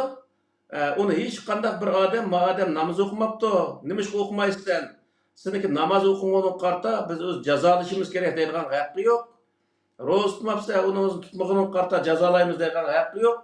Hech qanday odam uni o'zini jazolayamaydi. U ibodatniki, iymonniki jazosini o'zini agar iymon etmagan bo'lsa va u Alloh taolo buyurgan ibodatlarni qilmagan bo'lsa, uning jazosini Alloh taolo qiyomat kuni beradi. Uni hech qanday bir odam bu dunyoda berish haqqi va huquqi yo'q. Ya'ni qonun jihatdan aytgan vaqtda bir odam qonunga amal qilmay, qonunga buzg'unchilik qilgan bo'lsa, u buzg'unchilik qilgan odamning o'zini bir 3-4 odam yig'ilib lekin uning o'ziga sud kesib, jazo kesib, uning o'zini shaxsiy o'zi jazolashga bo'lmaydi. Yani hakimiyet tarafidan jazolaydi uning o'zini. Yani bizde bundaq ishlar bor, Uyg'urlarda. Ikki to'xtoq odam bir yerga yig'ilib oldi, uni o'zi fatvo chiqarib, andagi oning o'lim keldi. Ma'niga o'zi buniki xudni halol, ma'niki pul halol, oning qin halol deydigan hukmni chiqargan bundaq odamlar bor. Bu odamlar dunyodagi buzg'unchi odamlar bular. Shuning uchun bundaq ishlarni qilish bu Alloh taoloniki Qur'oni Karimdan iborat bu prinsiplarga butunlay zid. Bir narsa so'rab olay shaxsiy. O'sha yerda anaqa masalan bolalarimiz namoz o'qimadi yoki anda qildi, manda qildi deb bolalarni uradigan, uni namozga zo'rlaydigan yoki shu yoki beshin yog'liq chekmiding yoki u bu debchi ota-onalikdan voz kechadigan manda ishlar bordi. Hatta biz burun tushunmagan vaqtimizda din uchun anamiz agar besh vaqt namoz o'tmasa sizning shu tamoqingiz yeyish bizga harom debchi. O'yinga o'xshash narsalar bordi. Bular bundaq qilish qat'iy qilishga bo'lmaydigan ishlar qatori kelganda bularmicha. Albatta. O tamoq ayrim bir narsa, ibodat ayrim narsa, iymon ayrim narsa. Bir oilaning o'zida masalan otasi kommunist, onasi hech qanday dinga e'tiqod qilmaydigan, balasidan birisi musulmon, birisi xristian bo'lib ketishi mumkin mesela. Bir oilada 5-6 odam yashasa, shunday bo'lib ketishi mumkin.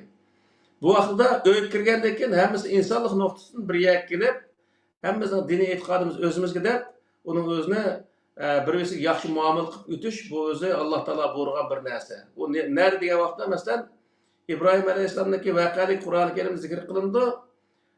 İbrahim alayhissalom otasi Azarga sen va sening qavmingniki xato yo'lda ketayotganligini ko'ryapman deb qilgan vaqtda u otasi shu yerda bemincha o'z gap bo'lgandan keyin sen agar shu nimani shu e'tiqodingni yanmasang seni men shu yerda chalmakacha qilg'izyotiman tahdid soladi. Tahdid solgan vaqtda Alloh taolo Ibrohim alayhissalom nima deydi degan vaqtda İbrahim Aleyhisselam'a atanlıksa yaxşı muamele kıl deydi. Atanlıktan keş demeydi. Atı ballıktan keçirdiğin din, keştirdiğin din İslam dini emas. Şu karşı taraftaki dinler. Mesela şu Azer'in özü hatta ki İbrahim Aleyhisselam'da keçip gitiklik. Hazır insanlar çözse balıstan keçken mesela dinni de aslında bu din neymi degan vaqtda Qur'onlik din emas. Bu an'anaviy mesela Arabning koni dini. Onun için bu din insonlikdan kechtirdigan, insoniy axloqdan kechtirdigan, ota-ona baljoqlik, mehr muhabbatni kechtirdigan mundaq bir narsa. Onun için bu dinning o'zini biz o'zi Qur'oni Karim to'g'ri kelmaydi deyapmiz. Mesela vatanda bo'ldi bu ishlar. Bir ailede birisinin özü namaz okuşunu öğrenip aldı. Ancak özüne takva sanıp hükümet uğrunda işleydiğen bir ata-anası ya ki her sınırları olsa ya ki ayalı olsa o yerden çıkıp getse bombasını alıp bari geldi kılmayma sizniki tamog'ingni yemayman, uni qilmayman, buni qilmayman deb vatanda shundoq pishli basatni tergan insonlar jiq. Bu shu qilgan ishining foydasi kimga bo'ldi? Xitoyga bo'ldi. O'rinni bekaldi, u o'rin Xitoy keldi. Bechora keyin gazir setishga qilib qoldi. Mana ziyonni o'zimizga soldi degan gap. Shuning uchun bundaq odamlarniki gaplariga kirish u butunlay xato. Yani bu haqda o'zi yani bir nima bor, nimada Sura Luqmonda va vasayna inson bivalday hamalatu ummuhu wahnan ala wahnin wa fisalu fi amayn degan anishkurli va livaldayk ilayyal masir degan oyat oxirida va in jahadaka ala an tushrika bi ma laysa laka bi ilmun fala tutihuma va sahibuma fi dunya ma'rufa deydi. Ata-onasini yomon ishga bo'lgan taqdirda uni sen o yaxshi ish ekanligini bilmaysa, yomon ish ekanligini bilsa, shu vaqtda ata-onangning shu buyruqqa sen bo'ysunma deydi. Lekin ata-onang bilan va sahibuma fi dunya ma'rufa. Dunyoda yaxshi o'tdi. Qur'on hech bir zaman ata-onasi kafir olsun, ya komünist olsun, ya namoz o'qisin, o'qimsin, onun keçip ketish ish hech bir zaman bo'lmaydi. Uni yaxshi o'tishga bo'ladi. Yaban ötüşke, onu da keçip ketişke boruyan din qası degan vaqtda keleneksel, yani şu burun tatip itiqat qılıvatkan şu özü uydurma İslam, yani şunu boruydu.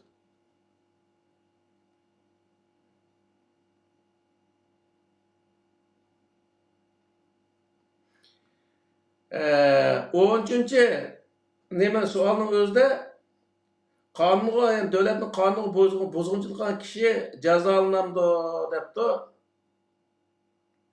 Eğer bu devlet adil, şundan bir devlet bolsa, milletine doğru yolga başlap ketivatkan şundan bir devlet bolsa, yani bizniki nima o'shanda besib olgan undaq devlet emas, bundaq normal bir devlet olgan bolsa, bu vaqtda devletniki kanunlarga bo'ysunmagan kishining o'zini jazolamdi, cezalысы to'g'ri bo'lamdi degan gapganda, buningda mana shu Sura Tövbening 5-oyatining o'zida Fayzan salahal ashurul hurum faqtul mushrikina yasujattum tumuhum va khuzuhum wa hsuruhum wa qudu lahum kull marsadin fa tabu va aqamus salata wa atuz zakat fa khallu sabilahum innalloha g'afurur rahim degan shu oyatning o'zi bayon qildi. Kelishim tugagan, yani kelishim tugagandan keyin kelishim qilingan oy chiqib ketgandan keyin, yani kelishim tugagan oy tugab o chiqib ketgandan keyin faqtul mushrikina yasujattum. Siz mushriklarga tapqa yerda o'zi ular qarshi turinglar. Deydi. Qarshi turinglar. Qarshi turishni Alloh taolo bu yerda 3 xil usulda ko'rsatdi. Birinchisi o'ltiringlar. O'ltiring deganda qoral ko'tirish orqali qoralliq qarshi turganlarni o'ltiring deydi. Qoralsiz holat qarshi turganlarni o'zida tutib solanglar va vahsuruhum va ularning o'zini nim qilinglar va xuzuhum vahsuruhum, yani ularni oldin to'singlar.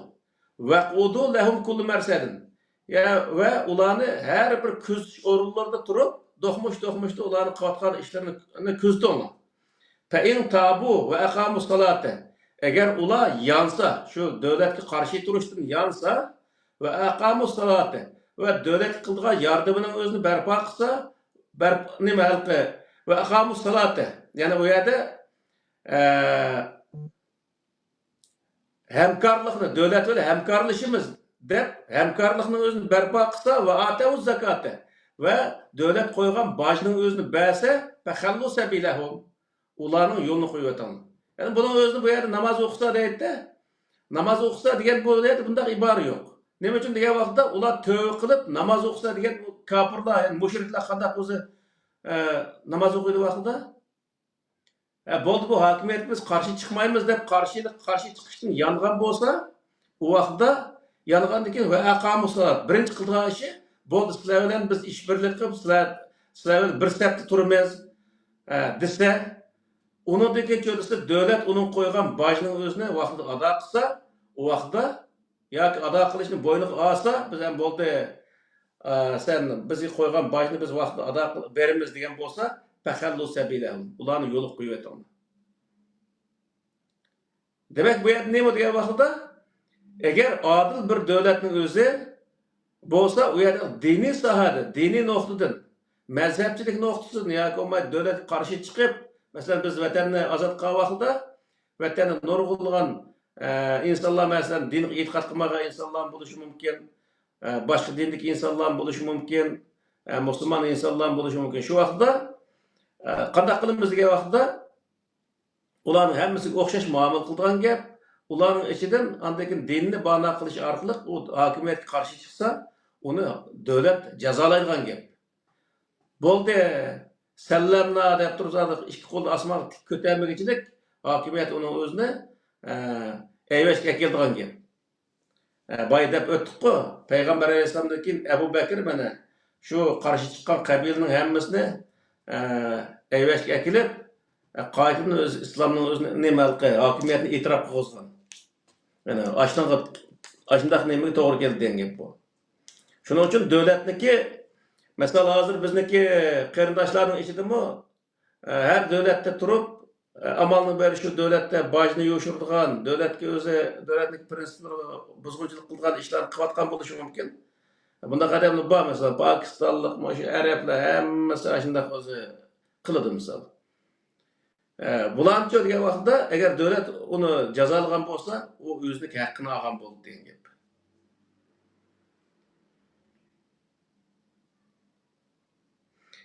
Endi 14-savolning o'zida davlatning dini olamdi. Diniy tabaqalarniki davlatdagi o'rni va roli qanday bo'ladi degan savol ekan. Buningga davlatning dini olmaydi. Davlat hech qanday bir dinni asos qilmaydi. Davlat faqatla amaliy ahvol qarta aql mantiq bilan ilmga asoslanib turib davlat boshqargan gap. Bu yerda hech qanday bir dinni davlatniki asos nimasiga akamaydi. Qur'onning o'zi har odam o'zining diniga o'zining dini o'ziga qatorda nim qilish lozim deydi. U davlat faqat adolat bilan davlatni boshqargan bo'lsa, u bo'ldi.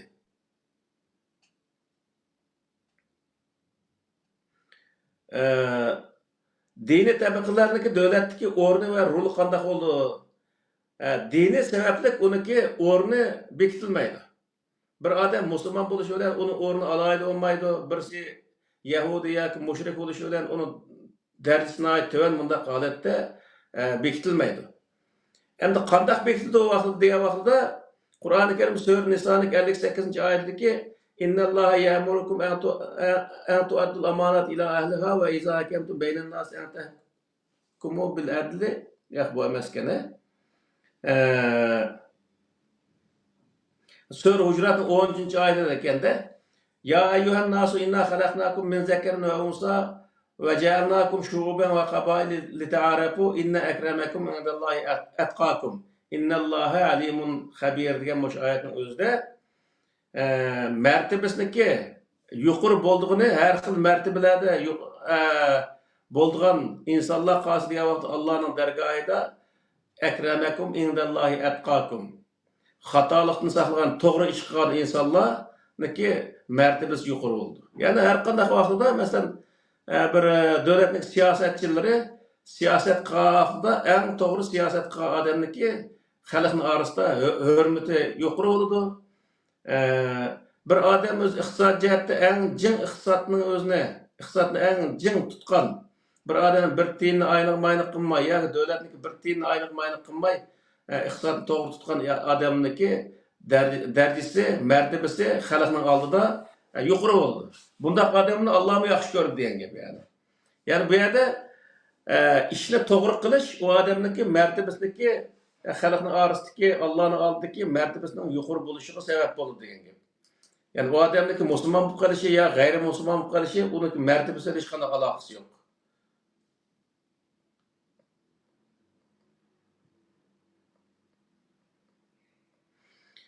Yani ma tekrar bir suallı sorup bir devletin fuqarolarida qanday mas'uliyat va majburiyatlar bo'lishi kerak debdi.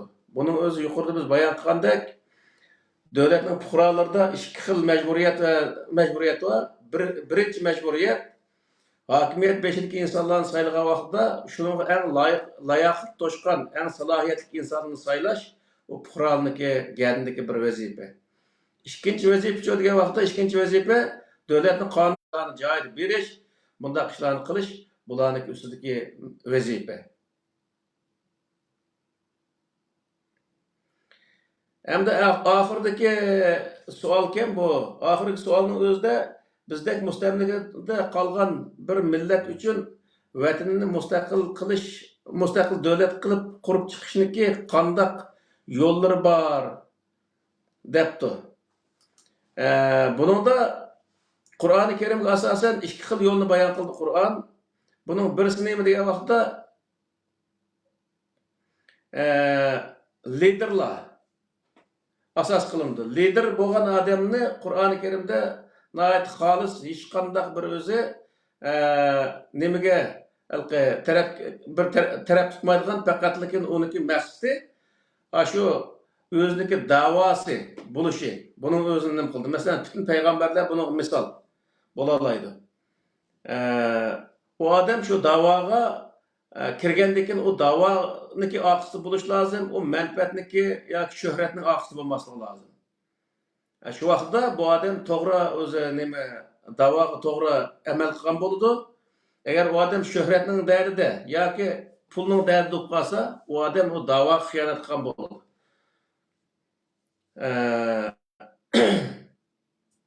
İkincisi millet taraf. Millet özünün to'g'ri aşındaq öz vətinin milletiga özünü atagan lideri olsa, o liderini himoya qilish o milletning gardindagi vazifa. Agar to'g'ri liderning o'zini o himoya qilmasa, o davlatning o millet o xorliqdan qutulmaydi. Buningda shu nimaniki Sur Maidniki 20-oyatning 28-oyatigacha jiq bir oyat var Musa alayhissalom haqida.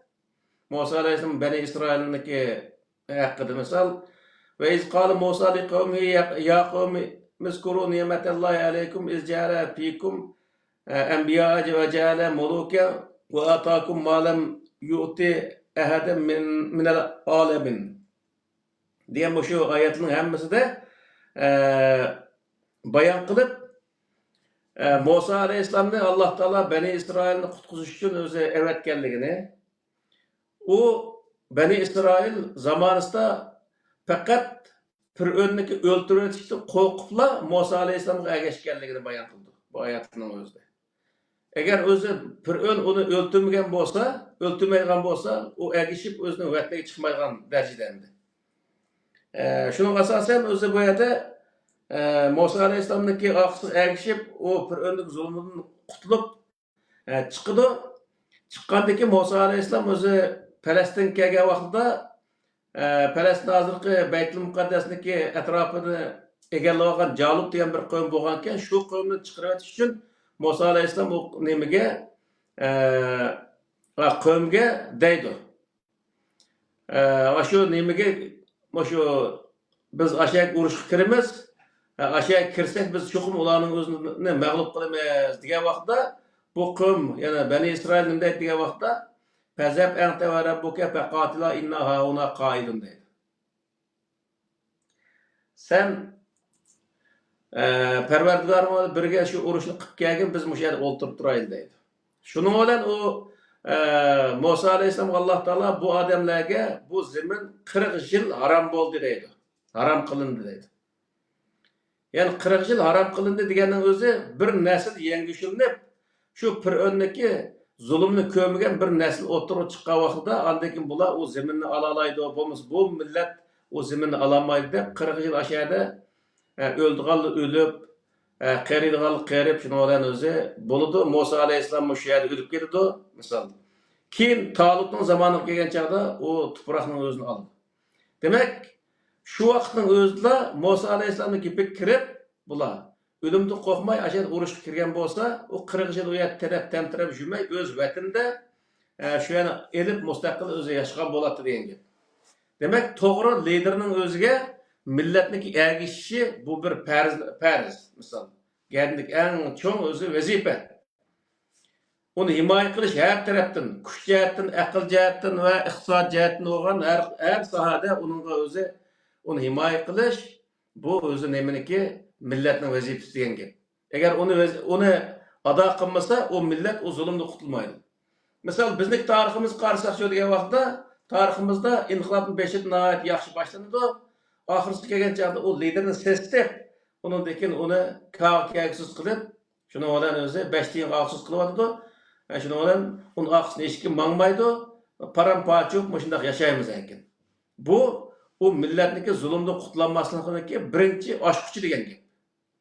Shuning uchun liderning o'zi hech bir zaman osmonga tushmaydi, perishta bo'lib, millatning orasidan bir odam chiqadi. Chiqqandan keyin uningga o'zi hamma narsani bilib ketmaydi, o lider bo'lmaydi. Shu vaqtda biz qadaq qilamiz degan vaqtda nurg'un ishlarda ilmiy jihatdan o'zi atrofidagi odamga uningga yordam qilish kerak. O odam qaysarlik bilan shu o'tirib turib bersa, yetadi. Shu odamning atrofiga yig'ilib, o'zi ishimizni muzokara qilib, shu yerda davomlashtirsak bo'ladi. Ammo illoki shu osmondan bir perishta yoki payg'ambar kelish kerak deb o'ltirsak, u vaqtda bizga hech qachon bu narsa bo'lmaydi. Biz qiyomat qoyim bo'lguncha mustaqillikni qo'lga keltira olmaymiz degan gap. Har qanday odamning aybi bo'ladi. Ammo kichkina aybni o'zini o'tirib chiqarish orqali u millatni unini qochirish, o'zi o xizmatni boshqa tortish, millatning orasiga pishni basas qilish bu nihoyatda eski bir ish. Shunga bu sohada biz shu Musa alayhissalomning qavmiga berilgan shu jazoniki, misol bu nima uchun kelgan degan vaqtda bu millat paramparcha bir odam chiqib, biz zulmdan qutulaylik desa, uni 80 xil o'z ma'ni etib, oqsiq agashmay qilgandan keyin shu 5000 yil atrofida shunday o'zi xorliq bilan yashashniki sababi shu bo'lgan. Qur'oni Karimda shuni bayon qilyapti. Shunday qilmanglar. Ya'ni o'z liderning to'g'ri bir odam bo'lsa, uning atrofiga uyushib, ishingni tuttiringlar. Deyapti Alloh taolo.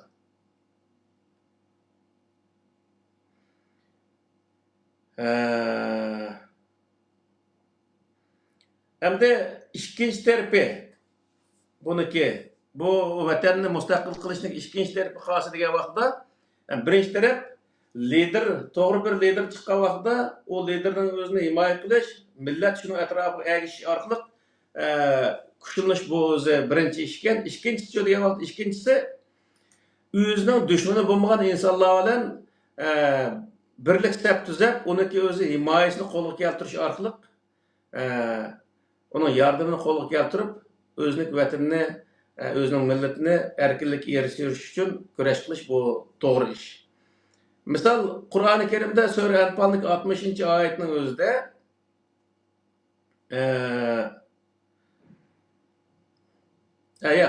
sura Nisoning 148-oyatida La yuhibbullahu al-jahra bis-su'i illa minal qawli illa man zulim va kana Allahu samian alima degan mush oyatning o'zida deydi.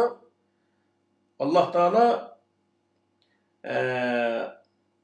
zulm qilingan kishiniki so'zning boshqa so'zning o'zini boshqa kishiniki yomon so'zning o'zini yaxshi ko'rmaydi.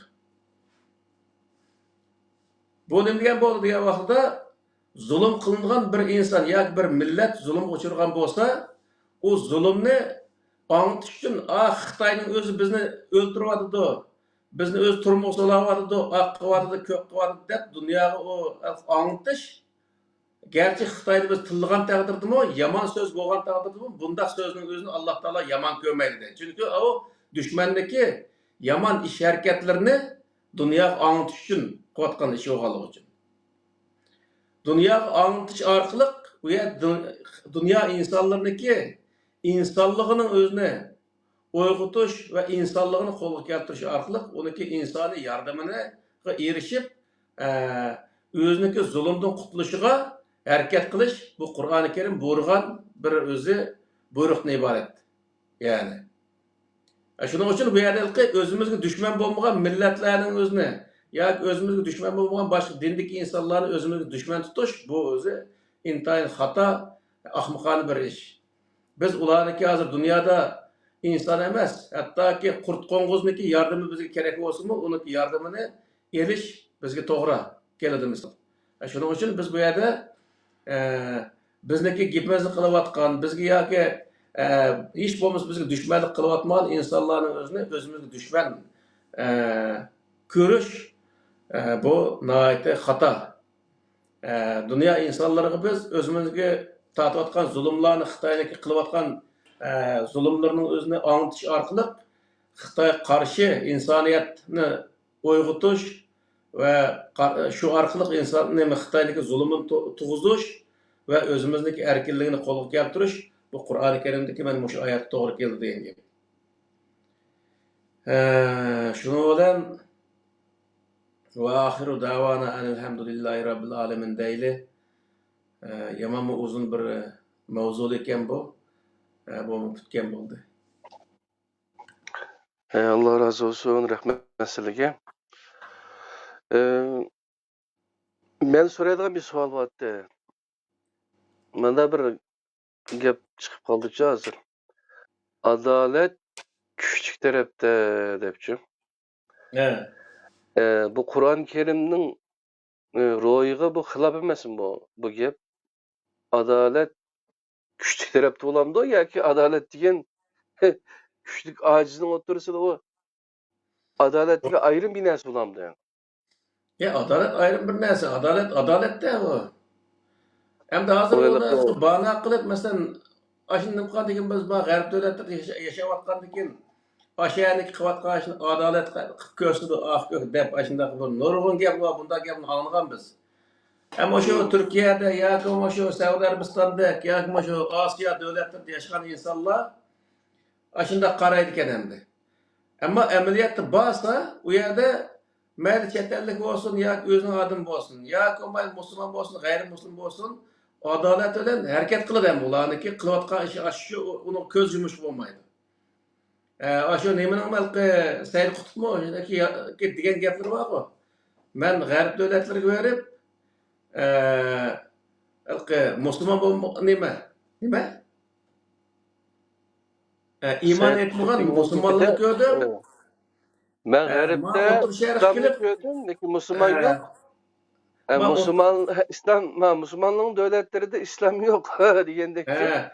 Ben otur şerh kelip iman etkan kafirni gördüm degan o'xshash menda gapni qoldiq to'g'riliq menda bir gap bo'lgan. Bu nima degan vaqtda u adolatning o'zini faqat musulmon odil bo'ldi degan bir qoida yo'q.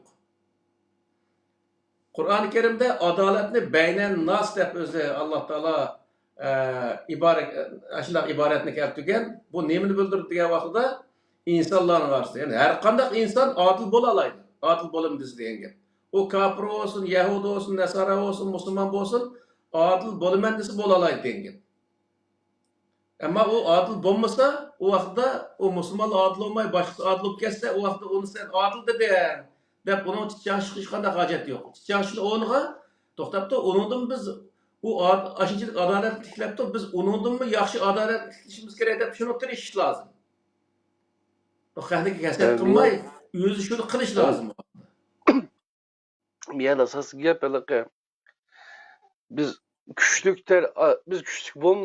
bulanmasak adalet bo'lmaydi deb chalaqa. Deb manda qaradi da. Onun asası var endi. Nima ish degan vaqtda hech qanday kuch bo'lmasa adolatni yurgizolmaydi. Ijro qilolmaydi adolatni. U adolatni ijro qilish uchun kuch kerak misol. Shuning uchun lekin kuchlik taraf adalet güçlük tarafda, kuch tarafda qargan chaqda o'chachdan chiqdi. Ya unday bo'lmaydi. Kuchlik odamninki qanday kuchlik bir hukumat ya davlatninki qilgan ishning hammasi adolat bo'lib qolgan bo'ladi. Ya unda ish bo'lmaydi. Adolat ayrim bir narsa u.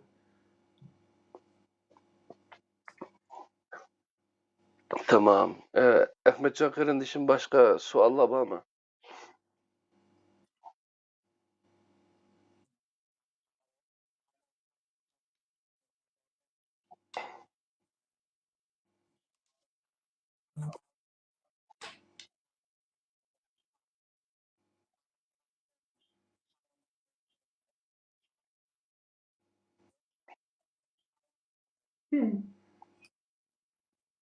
Ya.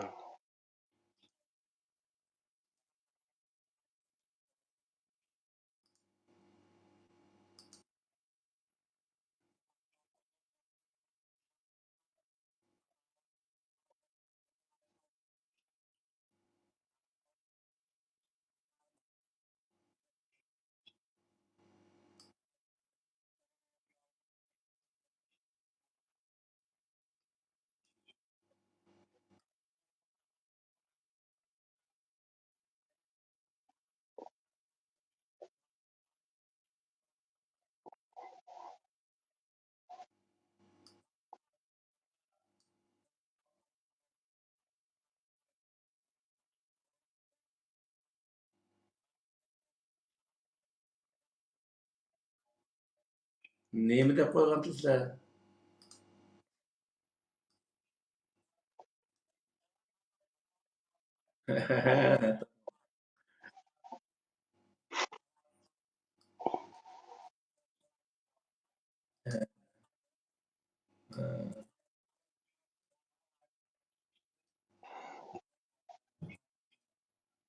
Yeniqi generation gap deydi İngilizce. Yani ecdatlar atrofundaki nimeni açılganço, menda işlemek çekimdi. Mesela bizim atalarımız, boğularımız sufizmning ta'sirida keldi. Biz ma yeni Müslüman boğallarımız Vahabizmni qabul qildik. Şunun bilan o'rtasida bir-biri düşman bo'larchu. Sirtda shundoq masalan Saudiya Arabiston Suriyalikni yaxshi ko'rmaydi. Nimishqa bular sofi deydi. Deganga o'xshashda. Buning jiq zina tortqanda amin degan bilan xudolik jiq savob topishdigandek degandek shu. Bunda ishlar bak jiq qilib o'taldi. Hatto tas qoldik ota-onamizga nikohingni qayta o'qinglar degancha. Hamda bu ajoyib ish ekan shu.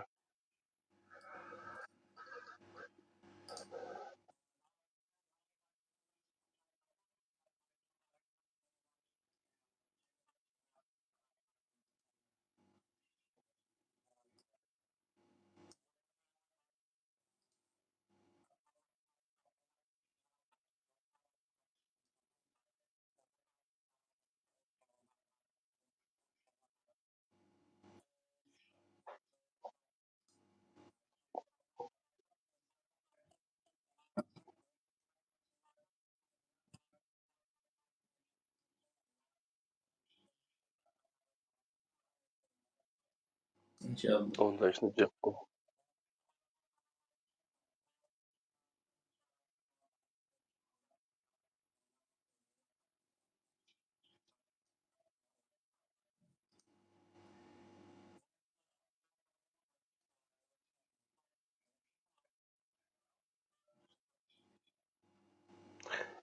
Qarindoshlardan yaxshi inkoslar bor. Bek esilga haqni yushurmay jasurlik bilan o'ttirga chiqqan sizlardek ustozlardan Alloh rozi bo'lsin debdi. Degandek shunday yaxshi inkoslarimiz bor, xabardor bo'lib qolsizlar. O qarindishimizdan Alloh rozi bo'lsin, bizni qo'llab-quvvatlaganlik uchun.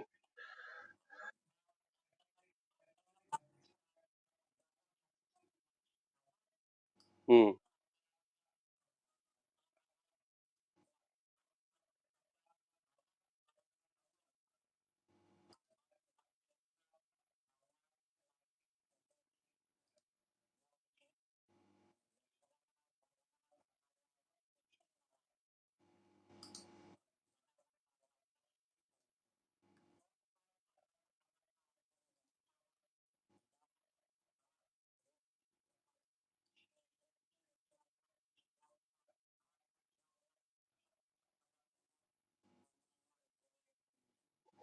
Bu bayatlı oturup koyulgan ajan sualına cevap verilmek it kaldı.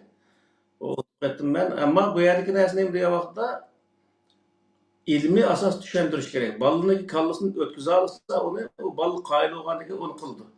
Ama onun özünde kaltayını götürüp yakumayda o Türk'deydi ki benim aslında sopa köstüp diyendek bir heyvi köstüp onda kılış doğru olmaydı. Ne için diye vakti o bala keyinki vakti atanık öşüp geldi.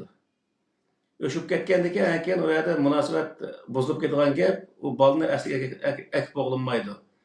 Balani qalaymaqa yol kirgedi, bulup g'arb davlatlarida qalaymaqa yol kirgetgan vaqtida o balını asla o'zi yana tatamaydı. Shuning uchun bu yerdagi narsa nima degan vaqtda ilm eng yomon narsa. Uni shu to'g'ri yetkiza olsa, balani qoyil qila olgan bir usulni yetkiza olsa, u vaqtda u bola odam u. O o'zi uni qoyil bo'lgandan keyin, uni qabul qilgandan keyin shuning bilan u xato yo'lga kirib ketmaydi. Shunga ota bo'lgan odam bilimga ahamiyat berish kerak. O bolalarga qalaymaqan hayvi qilish bilan u nima qilolmaydi. Kichik vaqtda qo'rqib hadaydi. Ve o yet 18-20 yaş kirgen vaqtda hem demeydi şunu olan. Boldu, iş tügeydiğen gap şu yani. Şuna halkı her qandaq närseki yolun neymi dese ilmi buluş lazım. İlimge asaslanış lazım.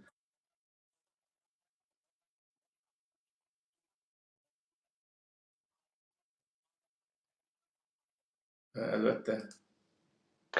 Yeni birisi ballani vay Allah cezalaydı, Allah cehennemge silibetidi, Allah köydürübetidi depçeliki. Allah bilen korkutuş, ondan dadısından korkutuş arkalıkçım. Bir psikiyatr, bir ustazdın o adam bilip ketdi, lekin Allah rahmet kılsın. Muş işki işti kılmanglar dep nimesi barçı, tavsiyesi var. Bulapma ayallardançım. Dadısından korkutup, dadan kes anda kılbetli, manda kılbetidi depçelik zor bilen. Ondan Hmm. Allah köydürübetidi, cehennem taştıbetidi depçi mandak Allah'ın Rahman ve Rahim'le süpütü. Onu bir yer kayırıp koyup daim o cezalaydıgan, aşındaylık zorlaydıgan moyunda tarafine köstüş bu toğra emas-da.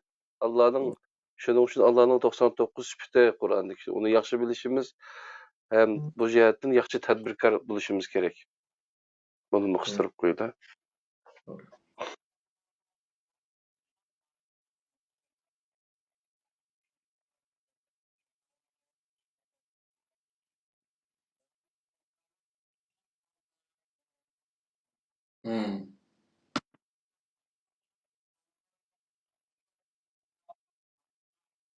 Evet. Doğru. Hı. Doğru.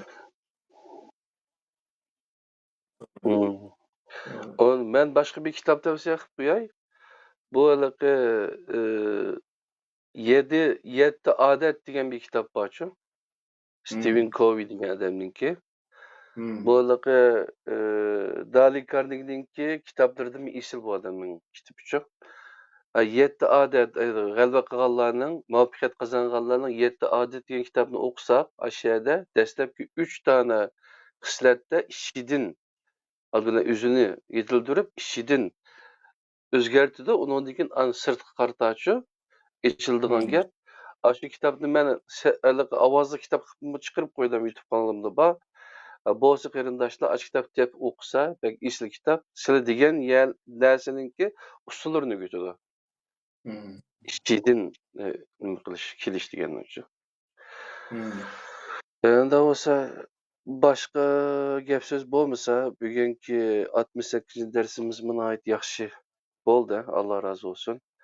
Hamda 69-cu Qur'ondan nazar programımızda görüşkiçe qarindoshlar Allohga hammanglarni omonat qilamiz. Allah sizdan razı olsun ustaz. Bo'ldi, Allohga emanet. Pidayla ikramdan razı olsun. Davası 69-cu qismi. Ve rahmetullahi ve berekatuhu qarindoshlar. Başqalarga tavsiye qilib qo'yinglar, kanallarımızga a'zo bo'linglar. Rahmat sizlarga.